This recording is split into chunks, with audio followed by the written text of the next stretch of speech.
Section 10 Podcast, episode 496, presented by Underdog Fantasy. It is the home of your 63-56 third place Boston Red Sox. My name is Jared Carrabis, and I am a certified G and a bona fide stud, and you can't teach that. And this right here, this is Coley Mick, and he's 7 foot tall, and you can't teach that. And this right here, this is Tyler Milliken, and he killed his dog Bullet, and you can't teach that. Bada boom, realest guys in the room. Steve, how you doing? Ooh, what up, Section 10 in the building? In the mother fucking building.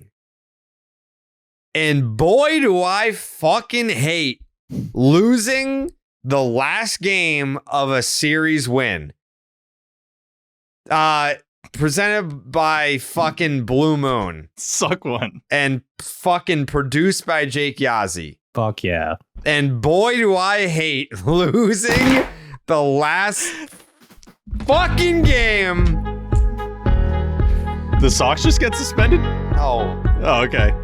Not me. Guess we gotta mute him. I mean, that was crazy. That was crazy. Was that a self-suspension? This should be for Winkowski, let's be honest. This should be for Winky. I'd argue Alex Cora. We can't get Chris Martin for the full inning. You didn't want to start the 8th with him. He didn't want to have the back-to-back innings. He threw, 4 pitches? Please, come on. Come on. If there was a situation Tyler, that's a to do classic spare me. That's a classic spare fucking me. use him right for there. the whole 8th inning then. I don't want to see and Luis Garcia. boy, do then. I hate Tyler, say losing it. the last Spare game me. of a series that the Red Sox win. Because it just throws me off. It's like you got to fucking, we got to get to the voting and the Ketchup, and, we should be having a great time. I'm having the worst time. I'm having the worst time right now. What a terrible night. What a great day spoiled by Josh Winkowski. Incredible day, terrible end to the night. Oh, what a great day. What a great day it was. What an awful ending to a great day, ruined by Josh Winkowski. And listen, I love Winky. That's my guy. I'll defend Winky till the day that I die. If anyone's going to say anything bad about Winky, it's going to be me and no one else. I'm not allowing any Winky Fuck slander Winky. on this. What did I just say? Call it? Call it. He got the pitch. He got the out. Romy Gonzalez, I don't know what the fuck that was. I don't know. Yeah. That was not a high thrown ball. He lunged forward as if the base was going to come with him. Winkowski, obviously not a the worst first pitch baseman, of all time to Wyatt Langford. I'm not trying to defend him on that. That fucking sucked. Awful. Boo. You stink. Romy Gonzalez, dude, catch the ball, just stand there. That's the bag's already there. You just stand there. We've seen a million throws to first base in our lifetimes combined. Didn't look irregular. They didn't look like anything different than basically every double play throw to first base, and he jumped off the bag to get it. I felt like when I watched it a second time, I thought initially the same thing. I thought the second time was oh no, that throw was high. Cora after the game, they said, was it Romy's fault or was it Sedon? He blamed it on Sedon Rafaela. And he goes, listen, I'm not trying to be hard on the guy because he's going from center field to the infield, and Nick Sogard goes down in the middle of that inning. I don't know. I also tell you, Romy Gonzalez is 6 feet playing first base. That's a situation. And it's a generous 6 feet. It is. And if Tristan Casas is playing first base, right? It's a different equation. I'm not blaming him saying So he you're should be blaming back already. Tristan Casas for this loss. No, it sounds but like. that's you have a 6 foot first baseman Kinda, out there. Listen, Those it are the kind of spots sounds like you're that's gonna blaming happen. Tristan Casas for this loss now. I'm Is not. that correct? Nope. I mean, you did say his name, no? You could have said any, usually, there's a first baseman that's, north of 6'4". You need those tall first basemen. You all know one. You can all name one, but you named one. You could have said Bobby Dalbec. Perfect world where, fuck no. I don't want Bobby Dalbec on this team. Whoa. So, I feel like we've been jumping ahead already. We're already just talking about the last game of the series, and unless that's where you guys want to start, I don't know. I want to start there. A night like tonight, I think I really want to start there. How could you not? It's kinda hard fuck to, about the 2 wins. When you lose a game, It messes up the 2 wins. Yeah, it does mess up the 2 wins. It does mess up the. You're right. It does mess up the 2 wins. I'm willing to suspend Ketchup. That's how bad of a loss it was. I know they won 2 out of 3, but that doesn't feel like you've won 2 of your last 6. because you just got swept by Houston. A sweep here, it's like, all right, we're back where we started. I feel better. Losing this game going into 4 with Baltimore, like what a catastrophic loss. I know a lot of people call it loss of the year. Like, yeah, it fucking is. This team is too in the margins to lose a game. You're up 3 with 2 outs in the 9th inning. Like it was a total team failure. I agree, Coley. You guys don't feel any type of way about Chris Martin not getting the 9th? I mean, if they're gonna fucking baby him, then baby him. I guess. Like if that's the plan, then stick with the plan. He's pitched more than 1 inning already once this year. Like I understand he's coming off the Corey, IL. though. Why not start they didn't want to do it, so they weren't going to do it. So it's hard getting too upset about it. It is what it is. I mean, Winkowski, you're up 7-4. Win the game. Yeah. Like end the game. You can even give up a run or two.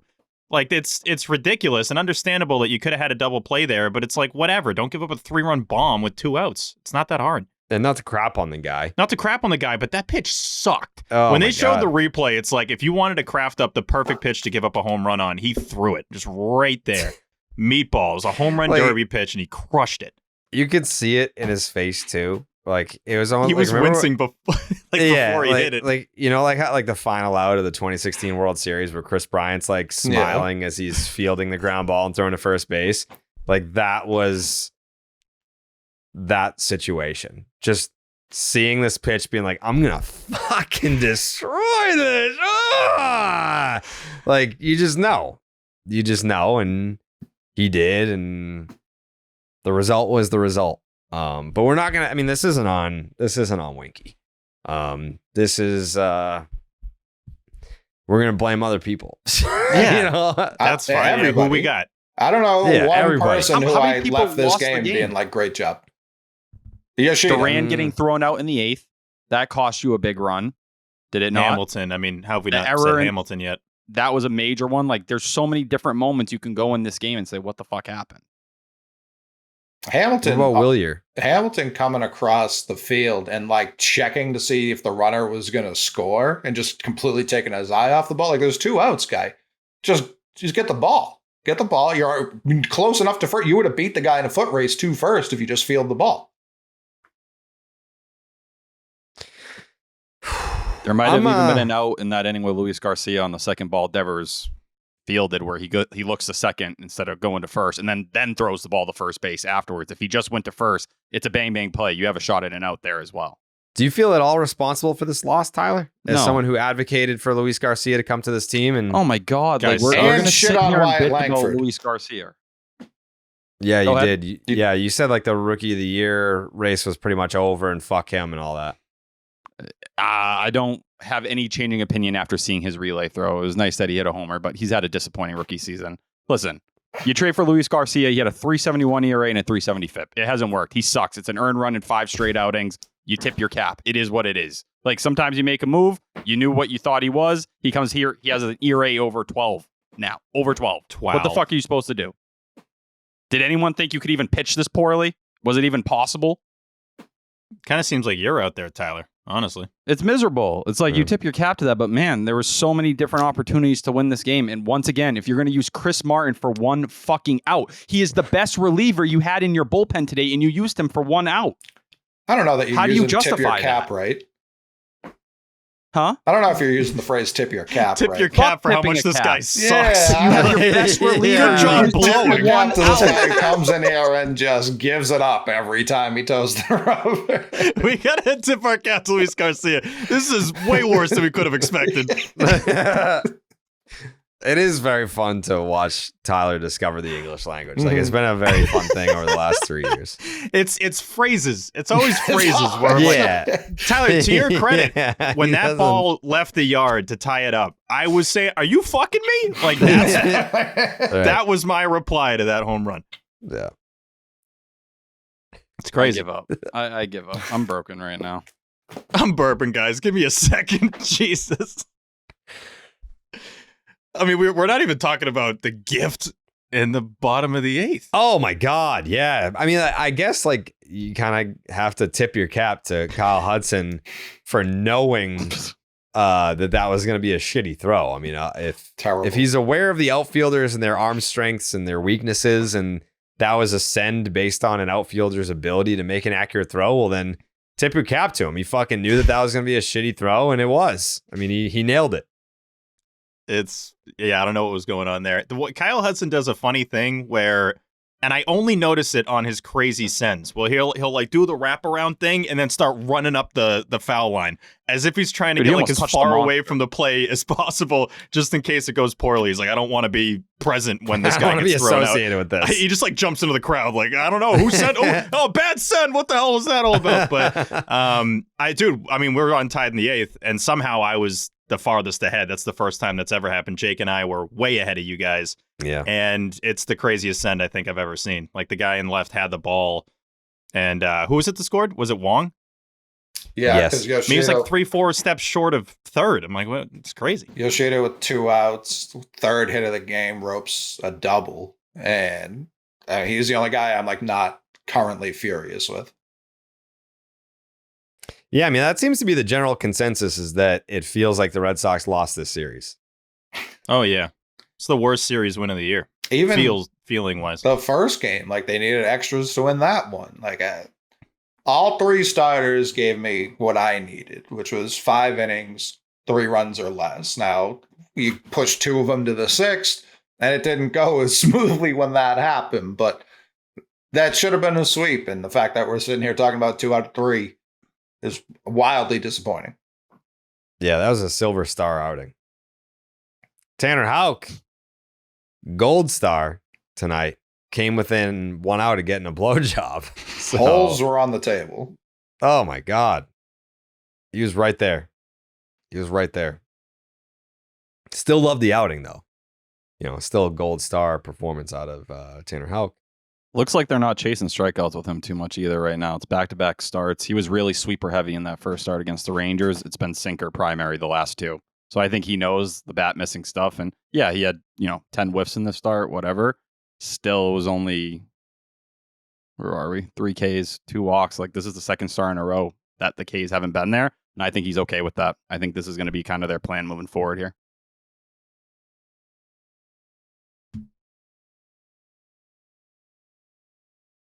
This sucks.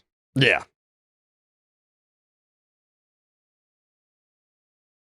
Zach Kelly, dude. Dude, what? What's your deal, bro? He Right down wakes the up middle. in the morning, he looks in the mirror, he sees Prime K-Rod staring back at him. He said, I'm challenging any motherfucker who dares step in the box against ZK. Boom, every time, just directly in the seats. Like, every fucking time. A fun challenge with him is just check where the catcher's mitt is before the pitch. And it's always miles away from wherever Wong's setting up. That was just, again, another meatball right down the middle. He loves throwing them. Awful. Meatball City. Meatball City, Zach Kelly. I actually I love Winky. So when he was in the game, I felt like I already had the gold bottles tweet ready to roll. I was like, this is going to be great. Nice little sweep. Like, I wasn't expecting to win, but I didn't think it was going to be a crushing loss. But then the second that Zach Kelly was out there, and I like Zach Kelly a lot, but he's kind of just conditioned us to expect this. And it happens almost every time. Like, he's going to give up a home run. It's just what he does. He's very susceptible to it. And it's no secret as to why it keeps happening. Like, just fucking look at his like heat maps. It's just fucking BBs down the middle. I bet you I could probably pull that up though. You know what? I'll work on that. It might be a funny graphic if it's just like, here's the chart on the Zach Kelly home runs allowed this year, and it's just going to be all Dante's Inferno right down the cock. Yeah, heaters I mean, right Cutter down the Crawford middle. are giving up homers at the same pace. Like, that's the most simple way to put it. Cutter Crawford's been historically giving up homers. Zach Kelly's doing it at the same rate right now. Are there shops that are just dedicated to meatballs by chance? Oh, Or do yeah. they have to have other things? No, it was Oh, a yeah. Like a place shop that in specializes Chelsea. in. Oh, yeah. Oh, okay. All right. Because he should just open Meatball City with Zach Kelly. I could see him doing a good business. What's weird, like, I like his stuff, as weird as it is to say. Like, I do like his stuff, but I need him to stop being like, oh, Aaron Judge, like, you got nothing for this, bucko. And then he does. Everyone has something for it. Like, just all the rest of the pitches were great. It's that first one. He seems to feel like he's like 99 Pedro, and you aren't. You're Zach Kelly, and that's fine. Just be Zach Kelly. The heat maps, it's literally what I just said. I'll put it in the group text. Yeah. We can all laugh. 4th percentile barrel percentage this year. God help him. How does he have a 2.89? He's an inherited runner's king. Oh, right. This is his heat maps on home runs allowed this year. Just dick balls. Yep. Dick ball city. Yeah, those are dick balls. Mm-hmm. Yeah. I'm just laughing at like what the hitting coach tells you. Yeah, he throws fastballs down the middle, so just be ready for that. Like, Yeah. You know the jugs machine we have? It's like that. yeah. Look at The batting look at practice this, thing, just look a at little this other faster. heat map. Look at this other heat map. Like More these are dick the home runs balls. allowed. It's 22% and it's all middle. Crazy. Just not smart. Oh yeah. Yeah. 4 homers given up on the changeup this year, 2 on the cutter, 1 on the 4-seamer, 1 on the sweeper. Oh, man. Well. Can you honestly remember a loss like this? Like, can you remember a loss like this? I can't remember a more like this game's over that ends up in a loss in years.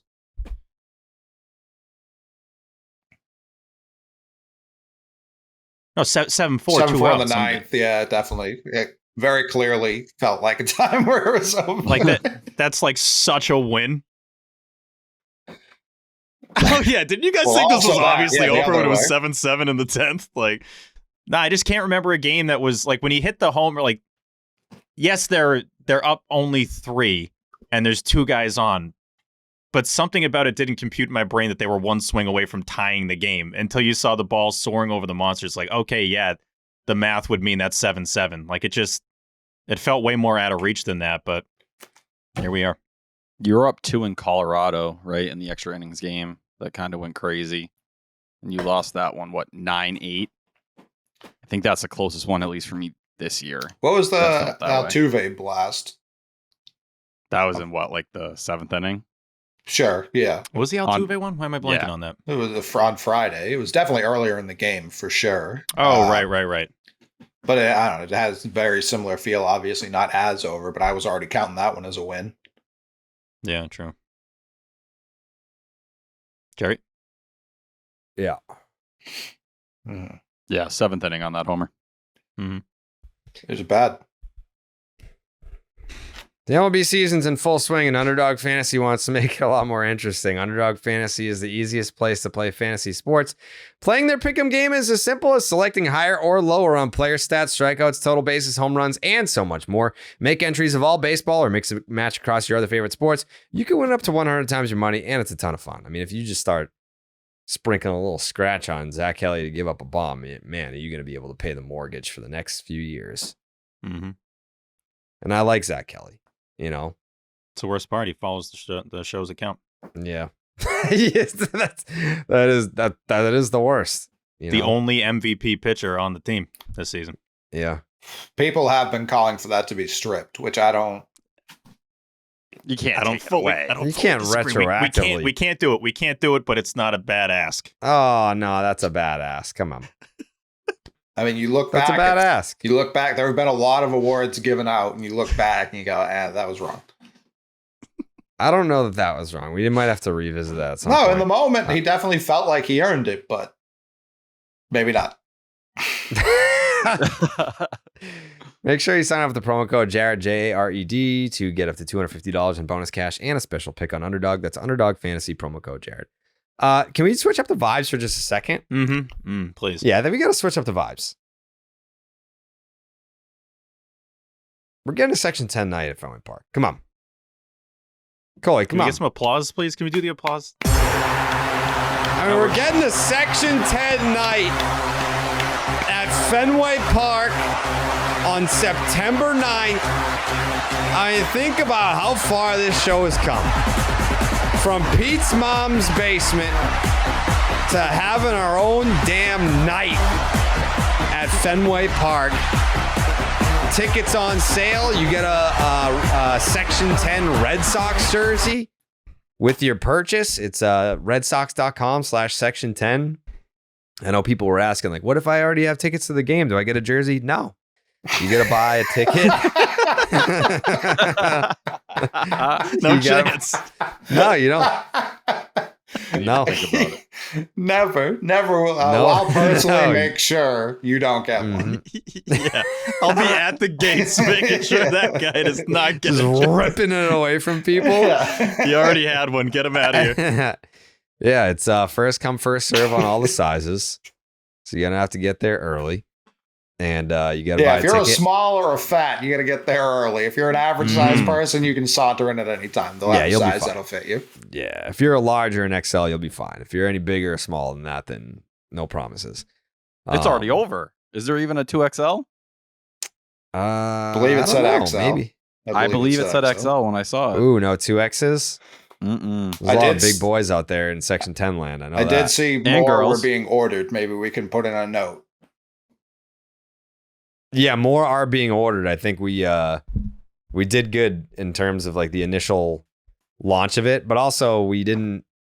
What I said to the Red Sox, I was like, if this is a good response now, we haven't even done an episode talking about it yet. Like, what about all the people up in Maine that don't have the internet Hmm. that are going True. to listen to the show eventually, and they're going to be like, oh, I'd love to go to that, but I don't have Twitter. Like, I don't. I mean, they're gonna hear this in like October, but yeah, they're going to be so pumped to go to this, but like so disappointed at the same time that it already happened. I'm But hoping it's September 9th, 2025. Like, yeah. fingers crossed. But yeah, there's going to be a Section 10 night at Fenway Park on September 9th against the Orioles. We were in talks about having a dunk tank for Tyler Milliken. We're talking about, whatever it is, whatever the price is, $10. You get 3 throws to dunk Tyler, donate the money to a charity. We could do that. Yeah, we've got to brainstorm some ideas to make it Section 10-y that night. But it's going to be fun. Yes, Tyler? Do you think there's any way if the Red Sox win that day, we can put the haiku up on the big board? It might be. It's a quick turnaround, I guess. But maybe. I'll get it done ahead of time. I mean, we know Bello will be pitching, so we can chop that one up. Yeah. Yeah. Big dub. That's just about a guarantee. And I mean, I don't even know if there's a couple of many announcements. Section 10 night is September 9th. And the following night, I believe, is the first unobstructed views with Lou Merlone. Ooh. That's the next night. Are we which on that is- one? I'm going to make sure that you are. It's also Okay. Coley's birthday. I don't know. Coley, are you going to be, yeah, you might not even, like, it's your birthday. I don't know. Like, are you It's my going to birthday choose, for sure. are you going to choose Happy birthday. unobstructed views with Loomer, or are you going to be home being a family man? I don't know. I don't Really know. You depends could bring your if- family. If the dog is gonna get me a hotel room in Boston, because I won't make that drive on my birthday for sure. Not. That's No. fair. I mean, you could always stay at my house. Actually, yeah, I mean, you could sleep on the couch. I'm going to be sleeping in your room. You trying to sleep on Jared's couch on your birthday? Is What a that- I mean, down. it's a beautiful couch. It's a beautiful couch. It's a Oh, very I'm nothing comfy against couch. the couch. I've sat I don't on think it. it's couch. Yeah, it's a very comfy couch. But we're going to be starting work on the upstairs. So that means that me and the missus are going to be downstairs, which means that you're on the couch. Just, I mean, it's a very comfy couch. I had to sleep on it for a whole week, 2 weeks one time. I mean, that Let's see. offer got worse as it went Tyler? on. Tyler? I don't mean to be critical here, Uh-oh. but it is quite rude to invite someone to stay at your house and you don't offer them a bed. Well, I mean, if it was just me, then I would offer him bed, but We could It's a all big fit couch in the you have. bed. we can all fit in the bed if you want. Yeah. It's a big bed. Maybe we all sleep in the bed. Yeah. Now we're talking. Yeah. That'd be fine. I mean, it's your birthday. It's Tyler. Tyler, You can Tyler. Uh-oh. Tyler, you can We've just talked about this. talk. Can you just hear me out? Can you just hear me out? Go ahead. What? Happy belated birthday, Steve. But you said happy Oh. birthday. I know, but we haven't addressed Steve's birthday yet. And I do want to just make it very clear to everyone who's listening. I wish Steve a happy birthday. on his birthday. Coley, Happy birthday, Dom Smith. Yeah, happy birthday, Tom happy Smith. birthday, Dom Smith. Honestly, That's the one that matters. You know what sucks right now? You know what sucks so bad right now? What? We should be going nuts about Section 10 night at Fenway, but that loss was so stupid yeah. that I can't even be like fake. I'm so excited for Section 10 night. Yeah, This me is too. like the culmination of all the work we put into the show and then relaunching and how great this iteration of Section 10 has been. Yeah. And yet that loss was so stupid Yeah. that it's hard to like tune into what we felt like this afternoon. I agree. And like as far as like surprise guests go, I'm gonna try and track down Alan Craig, see if he'll come back for it. I texted Pete. Pete's was got to be like- there. I texted Pete. I was like, "Here's Section 10 night. Like you have to be there." I was like, "We can't. Like, how are we supposed to do like a Section 10 night without Pete?" So he's gonna try to keep that night open on his schedule. I was like, "It's not fucking hockey season, dude. Yeah, like you what? can." Like, give me September 9th? What is he doing? I On don't a know. Monday? I don't know.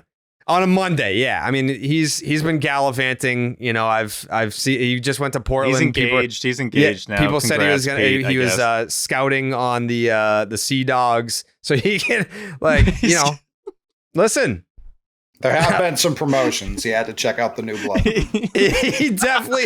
I mean, he had rave reviews about Portland. So Portland rules. the invites out to Petey Pumpkins. And then I texted Pat Light, and I said I got an idea.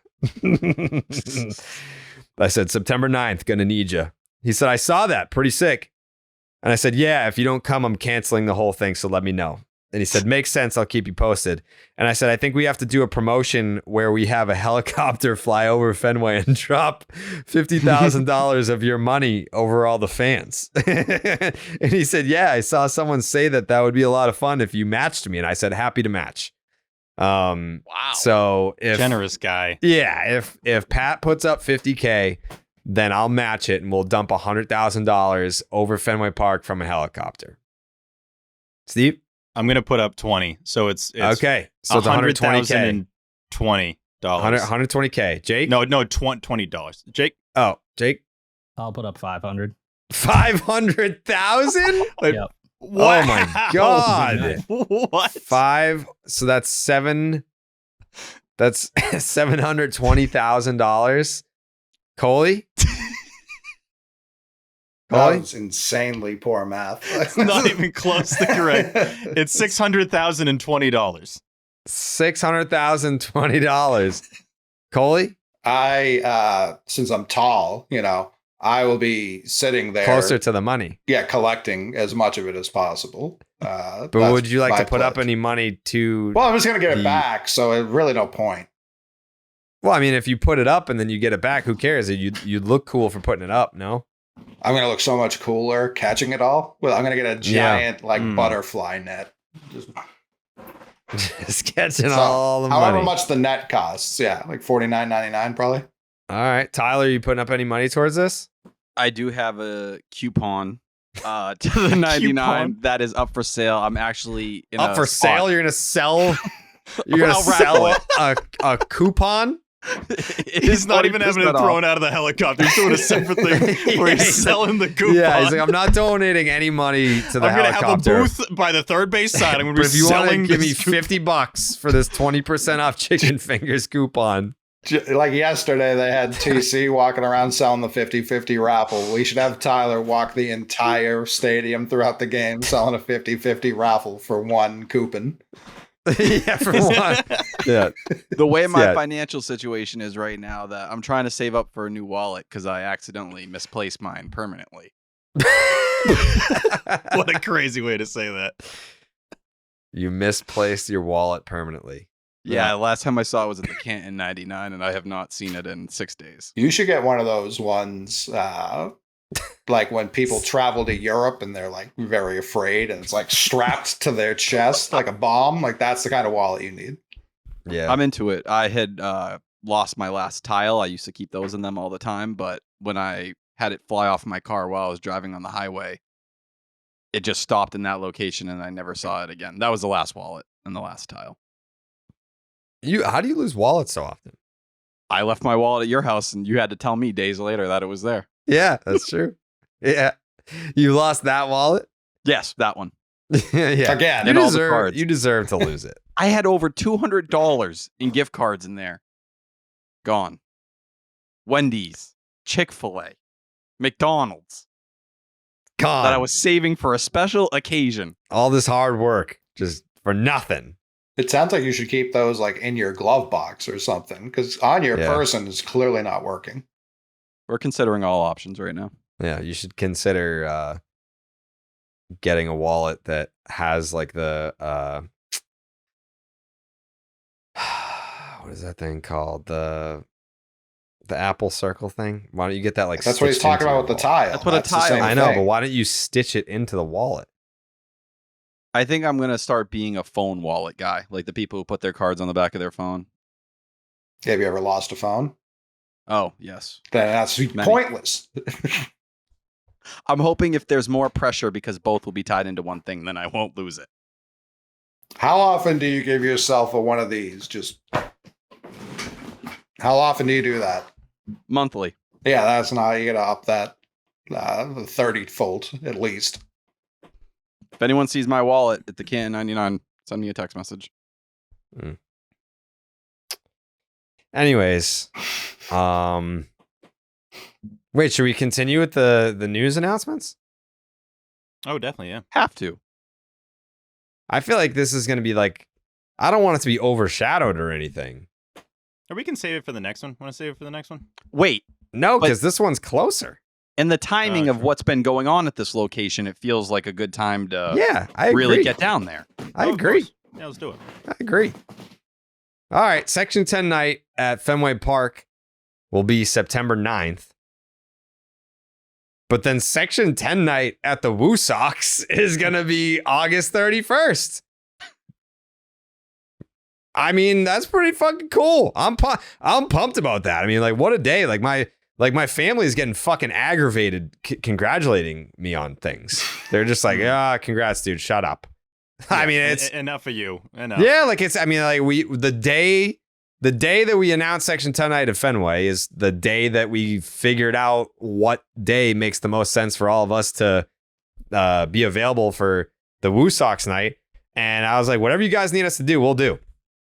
And I think we're gonna have like press passes for that as well. So like maybe we'll be able to do like a follow up with the big three. I don't know that Casas. I would certainly hope not. I hope Casas is not still there by the time we get there. What, Coley? No, he fucking better not be. Yeah, He won't be. His But, rehab yeah, assignment ends on I the think 19th. it's Section 10 night at the Woo Sox. So I mean, like this is kind of gonna be your practice, Tyler. There's a lot of I was at 98.5 the fucking Sports Hub today. And there's been a lot of chatter about you throwing out the first pitch at Fenway Park and how you're going to handle that pressure.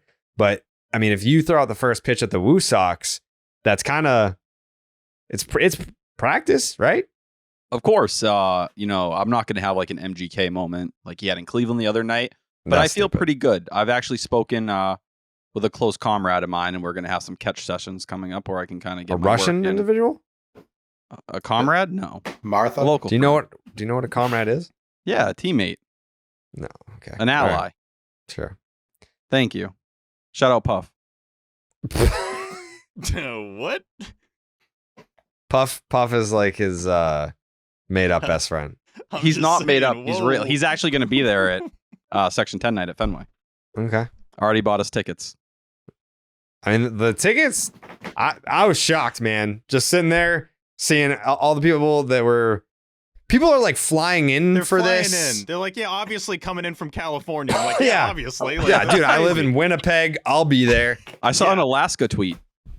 Yeah, people are flying in from like all over the fucking place. I saw multiple people say that they're ending their vacations early. They're coming back early so Yeah. they can be there for this. Livy being one of them, I believe.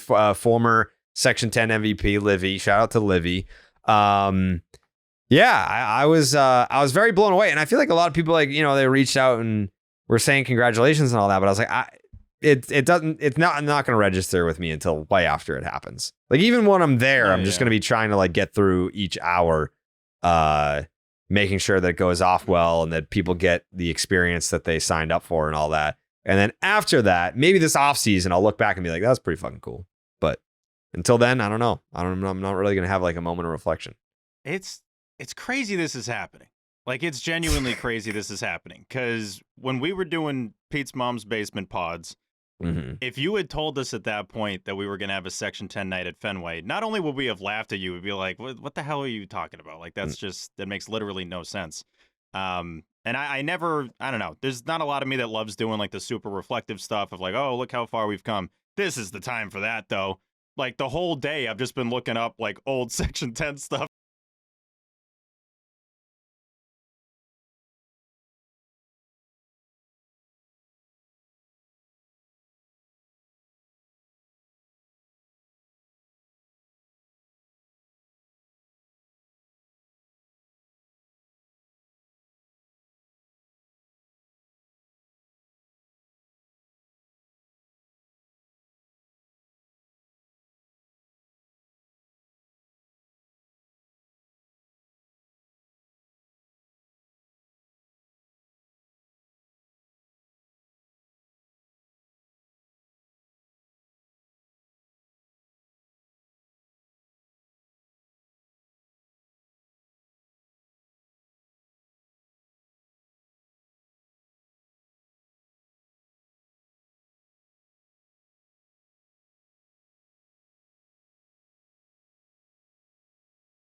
Yeah. Yeah. So you're wrong, Coley. Yeah, man ain't never led the league in average either. Steve? I want to say something about Pete Blackburn Yes, because Coley joined the show he did.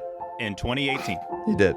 and Pete Blackburn was the only one doing it remote. Yeah. And it wasn't Zoom, it wasn't StreamYard. We were Skype. Skyping him in. Skype. We were Skyping him in, and after a few shows, handful of shows, he knew this doesn't make sense. Like, it's not, they're all in the same room. I'm remote. This just doesn't work. Pete was obviously getting even more into hockey stuff at that point. It took him about 10 years to realize him and DJ Bean should be doing a hockey show. Exactly. Yeah. Which this whole time he should have just been doing a Bruins show with DJ, but that's a separate story. But I tip my cap. This is Tyler. You go. I tip my cap to Pete. Because he sacrificed his spot knowing that it would be better for the show.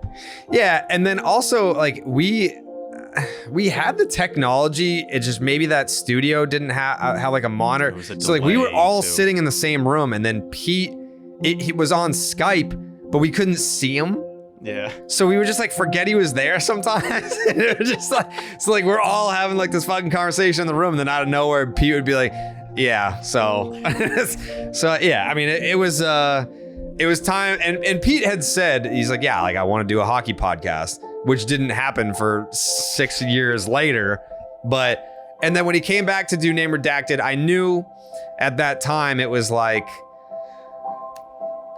Coley's has a no compete, Steve has his other show. And then I was like, oh, it's fine. Like I'll just do a show with Pat, and then I'll go, and then people will want that Section 10 nostalgia. So I'll see if Pete will come back and do a podcast. And he was like, fuck yeah, I'll do it.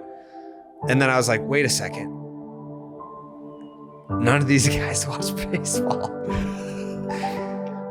And that's when Tyler came into our lives. I was like, I need someone who watches the games. And by that point, Pete was so far removed from Section 10. Like he came back to do a solid. He came back because he was like, this sucks that, you can't have Cole, you can't have Steve. So I'll be the guy that makes the fans happy. They're undoubtedly going to be pissed that Section 10 is just poof gone. So I'll give them a piece of that. It was an admirable sacrifice for him as someone that didn't really want to do Red Sox podcasting anymore. Pete sacrificed a lot in his his journey. He did. Pat, God bless him. That's all I gotta say is God bless him. But God bless Tyler Milliken, because if not for him, I don't know what would have happened. We would have just been doing a Red Sox podcast with one out of the three co-hosts not watching the games and knowing what was going on. So that's when young Tyler came in, and now we're here. Mm-hmm. That was beautiful. That was very good.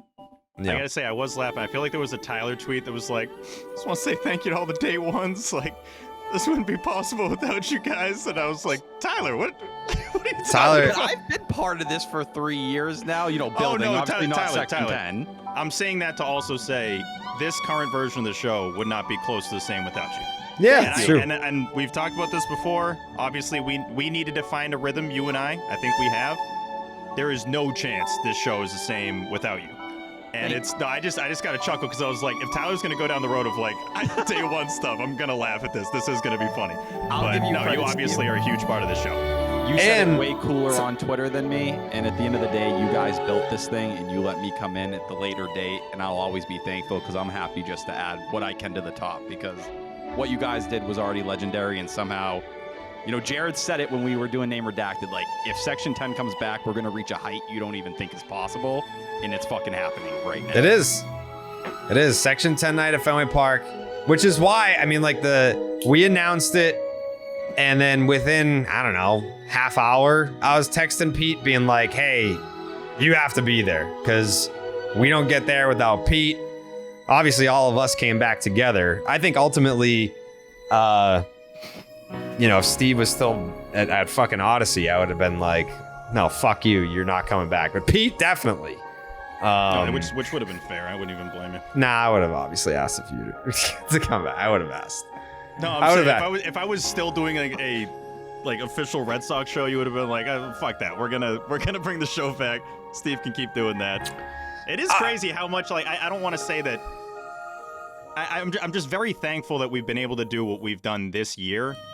I don't think we're giving ourselves enough credit. I don't like patting myself on the back that much, but I'm saying for all of us to get those vibes back, to now have a Section 10 night, to have a Woo Sox night, to have the event at NASCAR, to have All-Star. This is crazy. And obviously, the event at credit NASCAR to is Jake, Jeremy, definitely- Eamon. Like, this doesn't happen without the team. Yeah, we got a great team. Thank you to Underdog. Yeah.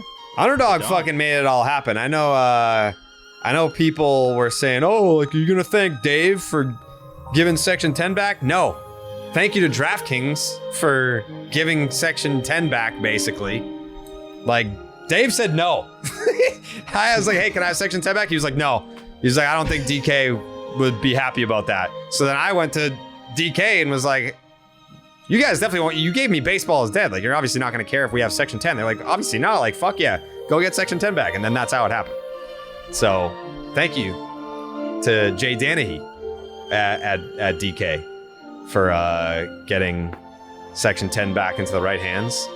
Because imagine if we all got back together and we were doing like a fucking Walmart version of Section 10 where it's like, yeah, it's Section 10, but we can't call it that. Like, that would suck. That would have sucked. Yeah. I'm glad, and credit to you for that, because you like doubled and tripled down on that. Like, no, we need the name. We need the name. Had to have the name. And shout out to Jake. Jake of both eras, pre and post. But it was funny because like Jake produced Section 10 at Barstool, but he didn't work with Steve. So Jake didn't work with Steve until the Underdog era. Jake, how many shows did you do of that iteration of post-Steve Barstool Section 10? Was that like 10 shows? I think it was like 10, right, Jared? Okay. Something like that, yeah. Yeah, because like Steve left in October and we were done by like March. I don't know. Felt like maybe Something like longer. that. But we were doing like one a week in the off season. I don't know, but I'm just very thankful, and I'm always like, we announced Section 10 night, and my first thought is like, I hope people go. You know, like I don't know. Like we haven't done a live show in 3 years. Like we haven't done something where we ask people to go to something in 3 years. Those fucking crazy videos of us doing live shows before the playoff games, that was 6 years ago. So I don't know what the response is going to be to be like, hey, like we're going to be somewhere. Do you guys want to come? I have no clue. Every time that we do that, I'm always like blown away by what the response is. But yeah, it was like the first like 4 hours we had sold 1,000 tickets or something like that. And we hadn't even done a podcast yet to promote it. So I was like, this is going to reach more people once we podcast about it. We have, I don't know, what, 3-4 weeks to hype it up and get the word out that we're doing it. So the goal, I love Alex Cooper. I want to at least surpass that. I want to annihilate. I want Alex to Cooper. fucking take her down, you know? Squeeze her. Yeah. I was like, I want to at least rival the ticket sales that she did for Call Her Daddy Night. Just because, Feels like it. Doesn't it feel like it so far? We're on pace, I guess. We're on pace. I know what the number is. I'm not going to say it, but I know what the number is. It's possible. Coley, you don't think so? Coley, do you know what the number is? Did I tell you what the number is? I have a rough guesstimate, yeah. What is it? Isn't it like a little over $1,000? Oh, no. No, we're a little over $1,000. What are you talking about? Yeah, that's what I thought you were asking. I thought you were asking our number. Oh. No. I like, Yeah, how hers many? like what, 53, 5,500, something like that? Yeah. Yeah, We can do it. I've got all the We numbers. can do it. We can do it. You don't think we can do it, Coley? I think some of it will be reliant on the team, and if that's going to be a playoff atmosphere, or if they're going to keep fucking losing games like tonight. I'm not trying to bring it back to that, but it's. No, I feel like let's Still not. Right back to good stuff. Good stuff. Yeah, go back to No, good listeners. stuff. Yeah. The listeners. Yeah. We want shout Come out back. to the listeners. Come on back. They've been great. Shout out to everyone for making this show what it is. I mean, I do try and talk about holes. Like, I feel like I'm trying to give you that that CHD feel over here. Mm-hmm. You know? Mm-hmm. So being over there yesterday for the Jimmy Fund Telethon, a lot of people with the Red Sox are excited about this. You know, I feel like they're excited to have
Just socks one off.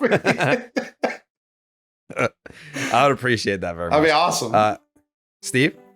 I mean, I'm. This is gonna be like Devers would be awesome, right? I mean, I'd be sick to throw to Raffy, but that answer's not that great. I'll right? ask him because me and Coley during the parade we were on the same duck boat my as him. service is getting.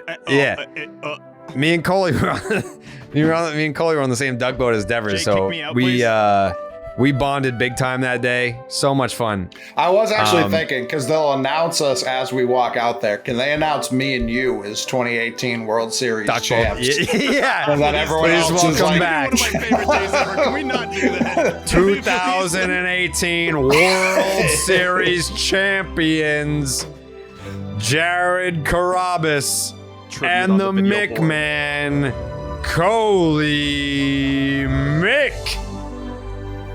Accompanied by Steve Peralt. I'm a 2013 World Series champ. Just saying. You're what? Oh yeah, you got a ring I for got a 13. ring. Yeah. 2013. Yeah. Yeah. But it'll be a big day. Family will be there. Who are you? I pick? hope- Cora? Yeah. Who's your guy? Who you got? Dom I'm Smith? thinking because I already did Cora. I believe that was 2 years ago today. I'm thinking Tech if he'll do it. Wow. Yeah, I'm thinking if he'll do it, because I don't know. I can't remember. Like, is he in the bullpen during that time? I don't know if he's in the dugout or in the bullpen at that time. Not sure. But if he's in the dugout, I think it would be great to have Tech do it. Just gotta say, I've loved this music this whole time. This has been Yeah, it's good music. delightful. Very serene. Yeah, very serene. Makes me sleepy. Yeah, it makes me very reflective. I tried to tell Tyler, I was like, listen, we get the band back together, big things are going to happen. And here we are, season 1, Section 10 night at Fenway Park, Section 10 night at the Woo Sox. It wasn't really a Section 10 night at the Sea Dogs, but it kind of was. I mean, me and Coley threw out the first pitch. Steve didn't. He was there, but he didn't get to do it. Section 10. Yeah.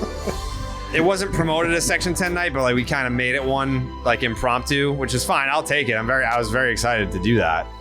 But a hell of a year for the pod. And it's all because of the fans. They stuck with us even through the name redacted ITM days. They waited. They waited because they knew that day would come, that the 10 came back. And it was worth the wait. It's been worth the wait. And big things are coming. More big things are coming. And hopefully, one of those big things is the playoffs for the Boston Red Sox. It doesn't feel that way on a night like tonight, when this team blows a 3-run lead with 2 outs in the 9th inning. But listen, we're staying positive right now. We're staying positive, Coley. Listen, hey, this is a positive Come on, day. this has been a good 20 minutes. It's been a good 20 minutes. RedSox.com/Section 10. No. That's Jared. You kind of No, I didn't. No, I didn't. No, I didn't. RedSox.com/Section 10 to get tickets to Section 10 night at Fenway. And you get the jersey. First come, first serve on the sizes. If you already have tickets to the game, no, you can't get a jersey. Yeah, fuck off. Don't even think about it. Yeah. No chance. Honestly, you know what was crazy? So, I don't know if you remember this, Steve. When me and Coley were on the duck boats in 2018, the Red Sox Twitter account posted a picture of me slamming beers on the duck boat, having the fucking time of my life.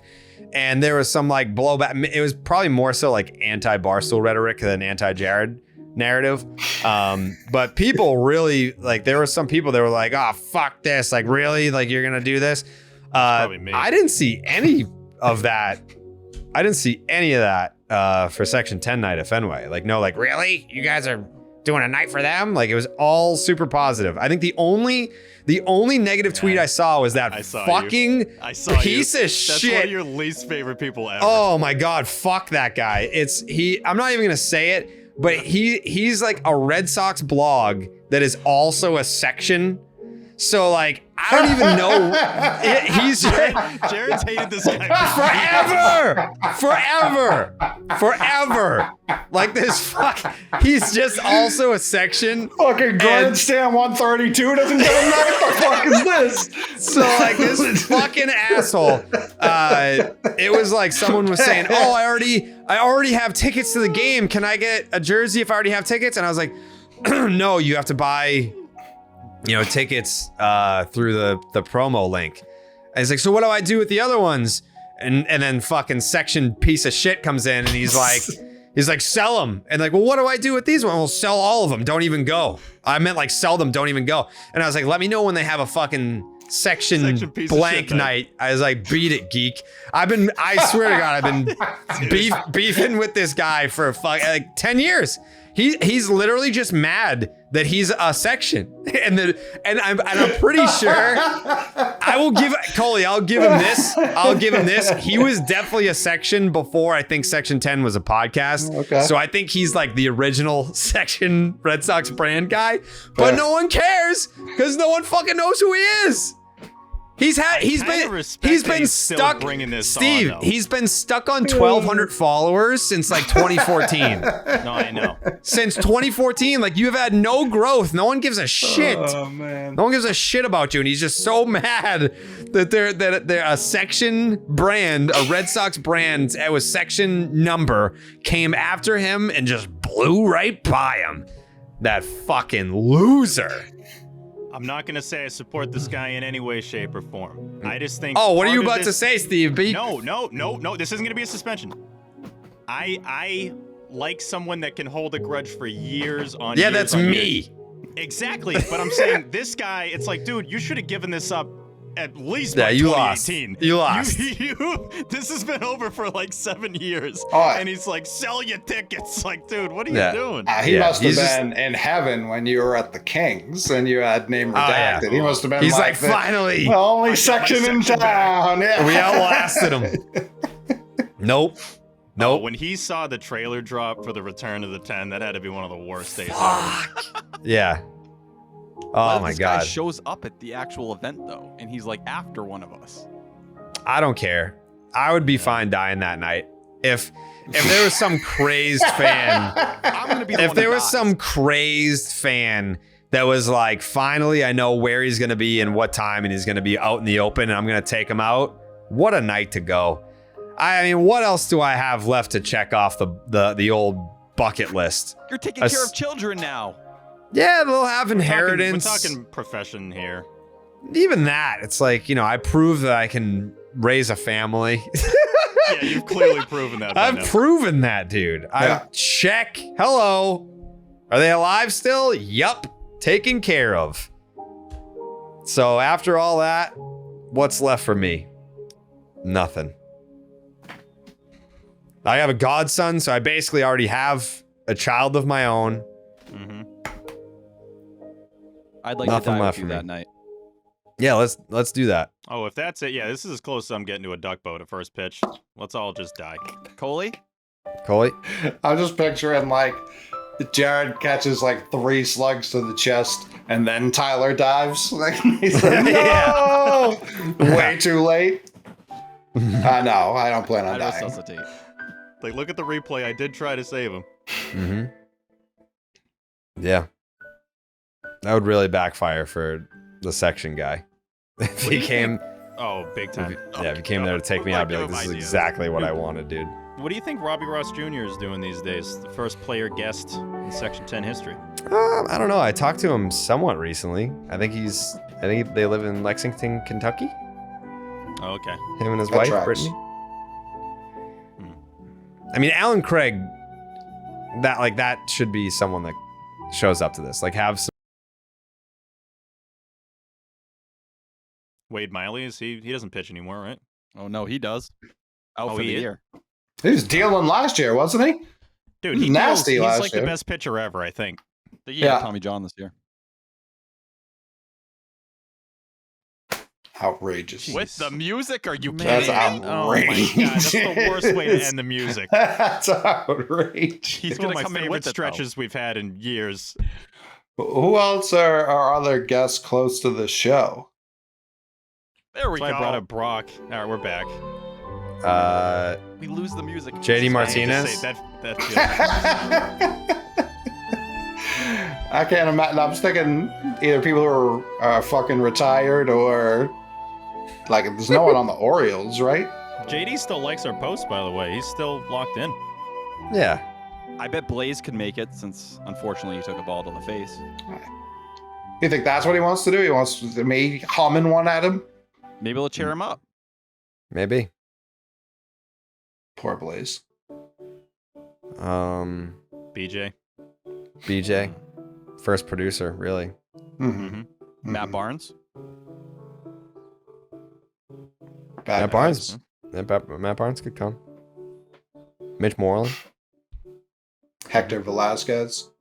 Hector Velasquez, the life of the party on our duck boat, Coley. Yeah.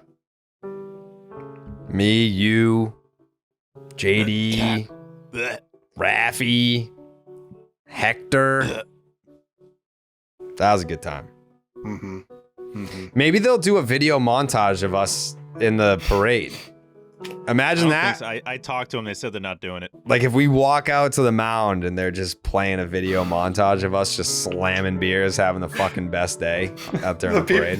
The people who were just there to see Sox Orioles are like, well, I don't remember these two at all. Yeah. Did they get a big save or a hold or something? Yeah.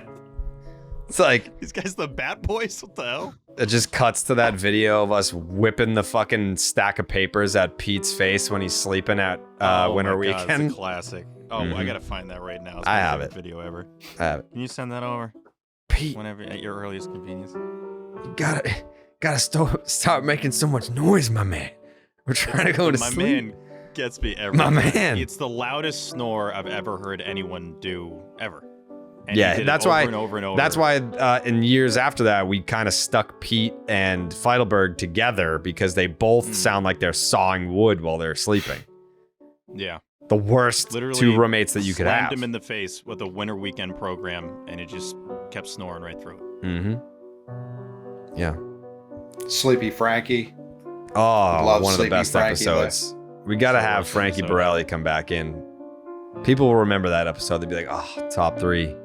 It's almost Top- as bad as the gum chewing episode. No, another That's classic. Another heater. I think like genuinely, I think what we have to do pre-game, like if they let people in, like I don't know what time they let people in, what 5:30? That deck at the top of the bleachers there, kind of how like Alex Cooper did it. They kind of had like a meet and greet before the game, just to see it. Like everyone who bought a ticket for the game for that reason, I want to see everyone in the same place just to see the crowd. Like that will be the only way that I'm able to like register like just the magnitude of the moment. But if it's just like us at Fenway and there's like, 36,000 people there, it's like you have no way of knowing like how many people are here just because they got tickets to the game. They have no idea what's going on.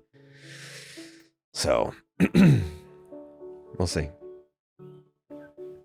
I'm just really excited. And I'm excited that people are excited. Anytime that I'm like, yeah, we have an announcement. I'm like, I don't want to like, I never want to put it out there and have people be like, that's it. Who cares? You just never know. But people are fired up for this one. And I hope that they're fired up for the Woo Sox as well, because that'll be my first time there. So It's gonna be great. it's going to be great. Jake? It's gonna be great. Yeah, it is.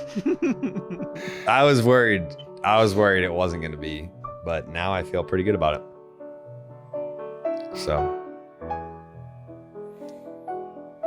all right. Red Sox lose Talk about the 9-7. Series? Yeah. Yeah. Yeah. I just like the music. I know. Should we just keep Like- it going? New pod music. What is going on right now? Oh, this guy. I don't know what's going on, dude. With me? No, with me. No. Oh yeah, your internet's trash tonight. Yeah, I don't know. I don't know what to do about it, but I probably got to do a restart on my laptop. But Should we wrap the music and wrap up the series real quick? Yeah, sure. Okay.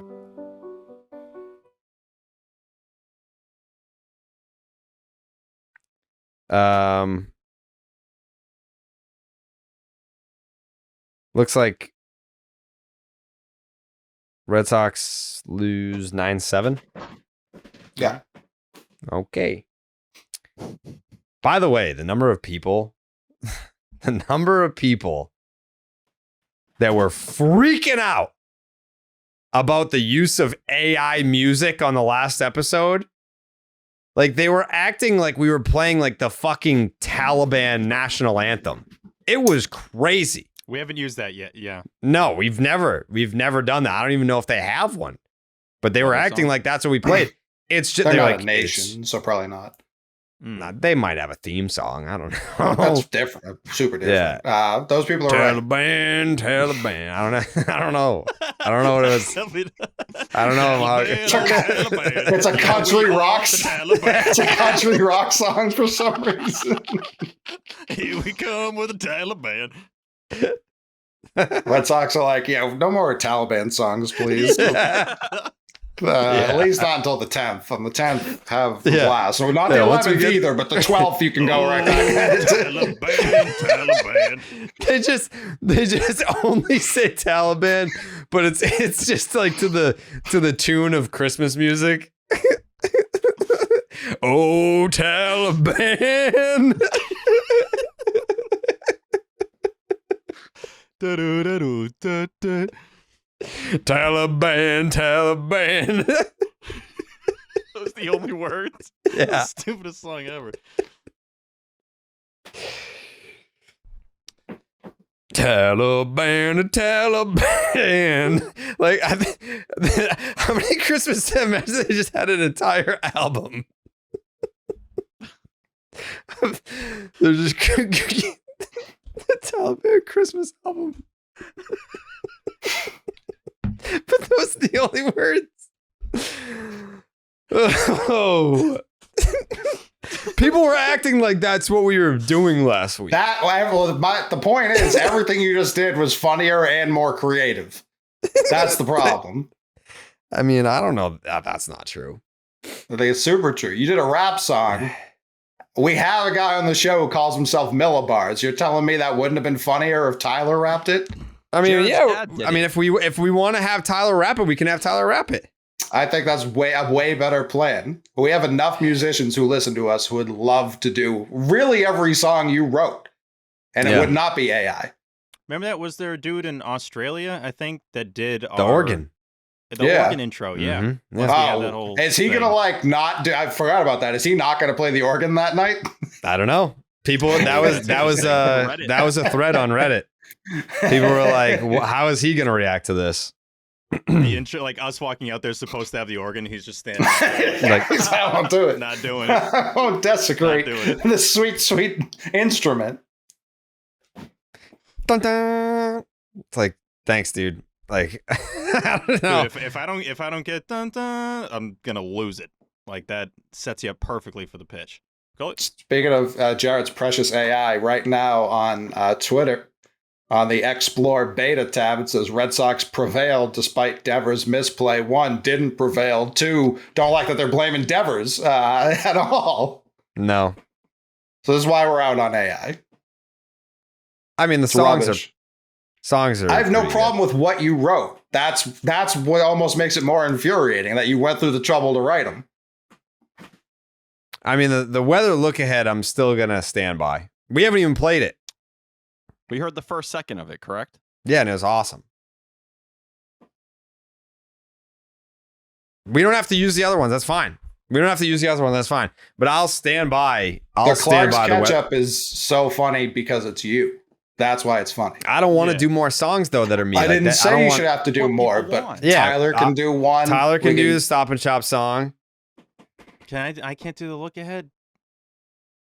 I think it would be funny. I think it'd be very funny. I mean, if you want to try. If you want to try. I feel like that's a little more authentic, no?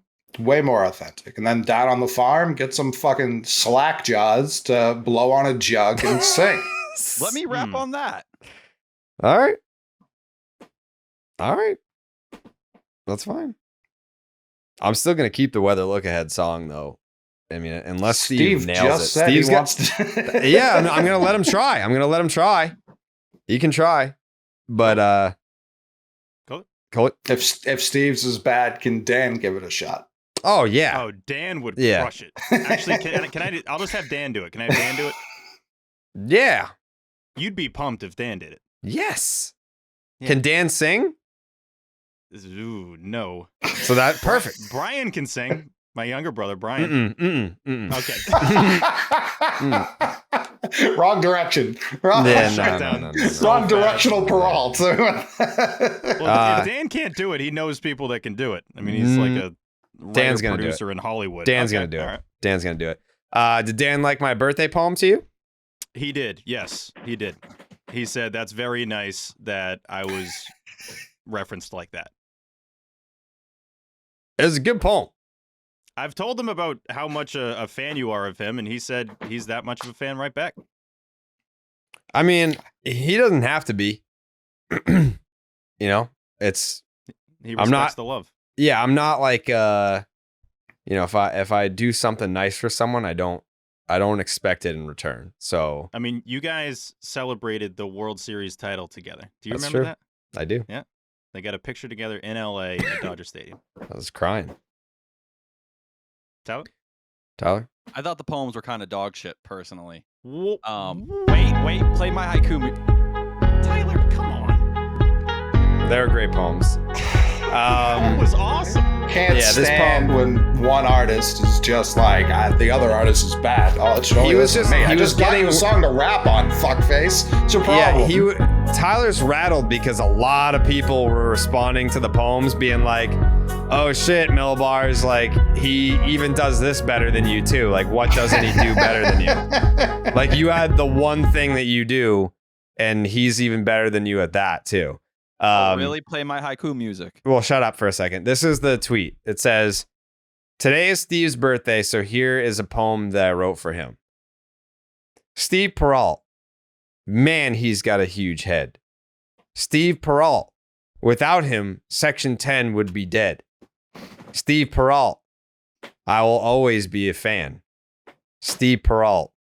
Not the best Peralt. That would be Dan.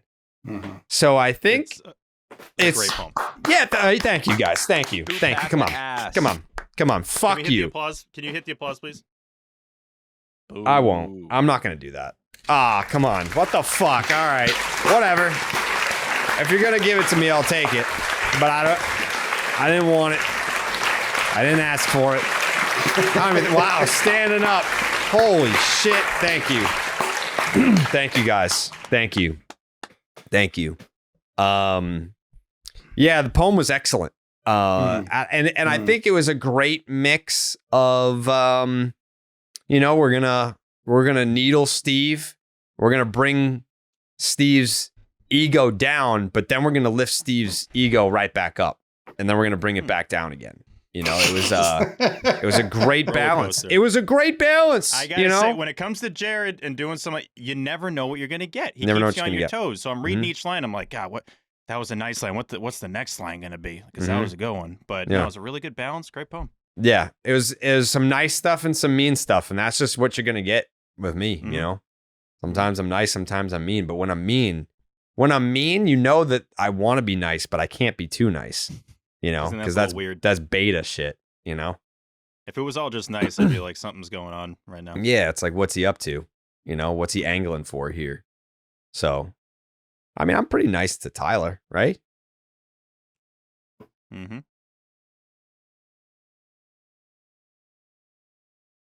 I'm pretty nice to Tyler, right? Are you asking me or are you asking everybody else? What I'm did you looking just at play? you. No one could fucking hear that, dude. You're good to me. You're very good to me. That's right. That's right. I love you. Love you too. I was gonna say something mean there, but I can't. I'm not gonna do that because I'm just too nice. It doesn't count if you say you were going to say something mean. Yeah, I didn't say anything mean. Counts double. He showed the restraint. Yeah. Yeah. Tyler, I just got to say, both artists can thrive here. Mm-hmm. All right. Mhm. The Taikus are great. Jerry's poems, phenomenal. I got good Both gonna be poems. I got good poems. I Beginner did check. one for Dallas too, because Steve and Dallas share a birthday. Isn't that ironic that my co-hosts on both shows share a birthday together? So Why yeah, did my gut tell me that Dallas didn't love seeing? It's also Dallas's birthday today. yeah, Steve If did I know get Dallas Britton, I don't think he loved that. maybe, but someone's got to be second. You know, That is true. Dallas also doesn't like his birthday being recognized. Hmm. Yeah, Dallas Just not like a- you. Yeah, I know. I don't acknowledge my birthday stuff. Are you saying that I do? No, I'm saying you don't. Yeah. I have no problem saying, oh, I was born on the day Ken Griffey Jr. made his major league debut, or like, oh, I was born on opening day.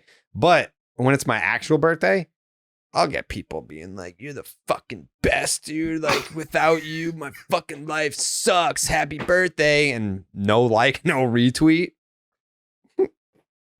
What do they say? They're like, oh man, fucking happy birthday to the GOAT. The motherfucking truth of this shit. Happy birthday, Big Daddy. And I'm just like, scroll, you know? I appreciate it though.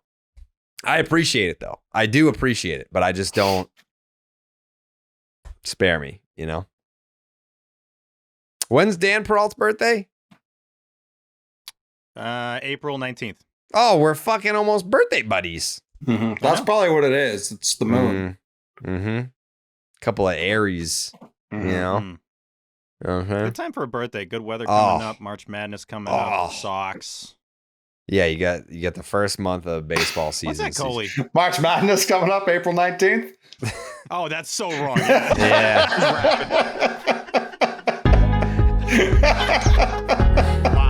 That's a good catch by Seems Cole. like this guy hates fucking the weather and spring. This monster, this behemoth, this klutz. It's just a good catch by you, Coley. I mean, I was like, because I know that March Madness can sometimes bleed into April, right? Oh, Like, definitely bleeds. yeah. So I was like, I don't know, is this like a basketball? Like, cause Steve's a basketball guy. So I'm like, Hey, I don't know, Stevie is there double something- dribbles over there. Yeah, is there something I don't know? Like, I can't really call him an idiot for this. That was bad. That was Yeah. really bad. It's fine, dude. It's the coming up part too. Like it finishes for sure I around know, there. Be like I it's know. right Like, around dude, the corner. We would have given you same month. Like, we would have let that Sure. fly. But at April 19th, March Madness is not coming up. Like, it's so Any day not. now. Yeah. It's so not coming up. It's a while. No, Damn it. no. Well, it's fine. Mhm. Someone actually tweeted me today talking shit about the podcast. Like, obviously someone that doesn't listen, and they're like, "Oh yeah, that podcast with all the dead air." And we never actually do have dead air, but there's been a lot tonight just because of that we don't know how to act tonight. We don't know how to act. Like, there's Poor timing I- to be like, "Yeah, fuck you. We don't have dead air ever." We do tonight, but I think it's good to have some sometimes. Silence speaks volumes. It Mhm. does. Well, we've never had more mixed emotions than this. It's one of the biggest days in Section 10 history and arguably most annoying night of the season. Is it the biggest? I think the actual For the- night will be for the bigger. group. Yeah. Yeah. Well, yeah.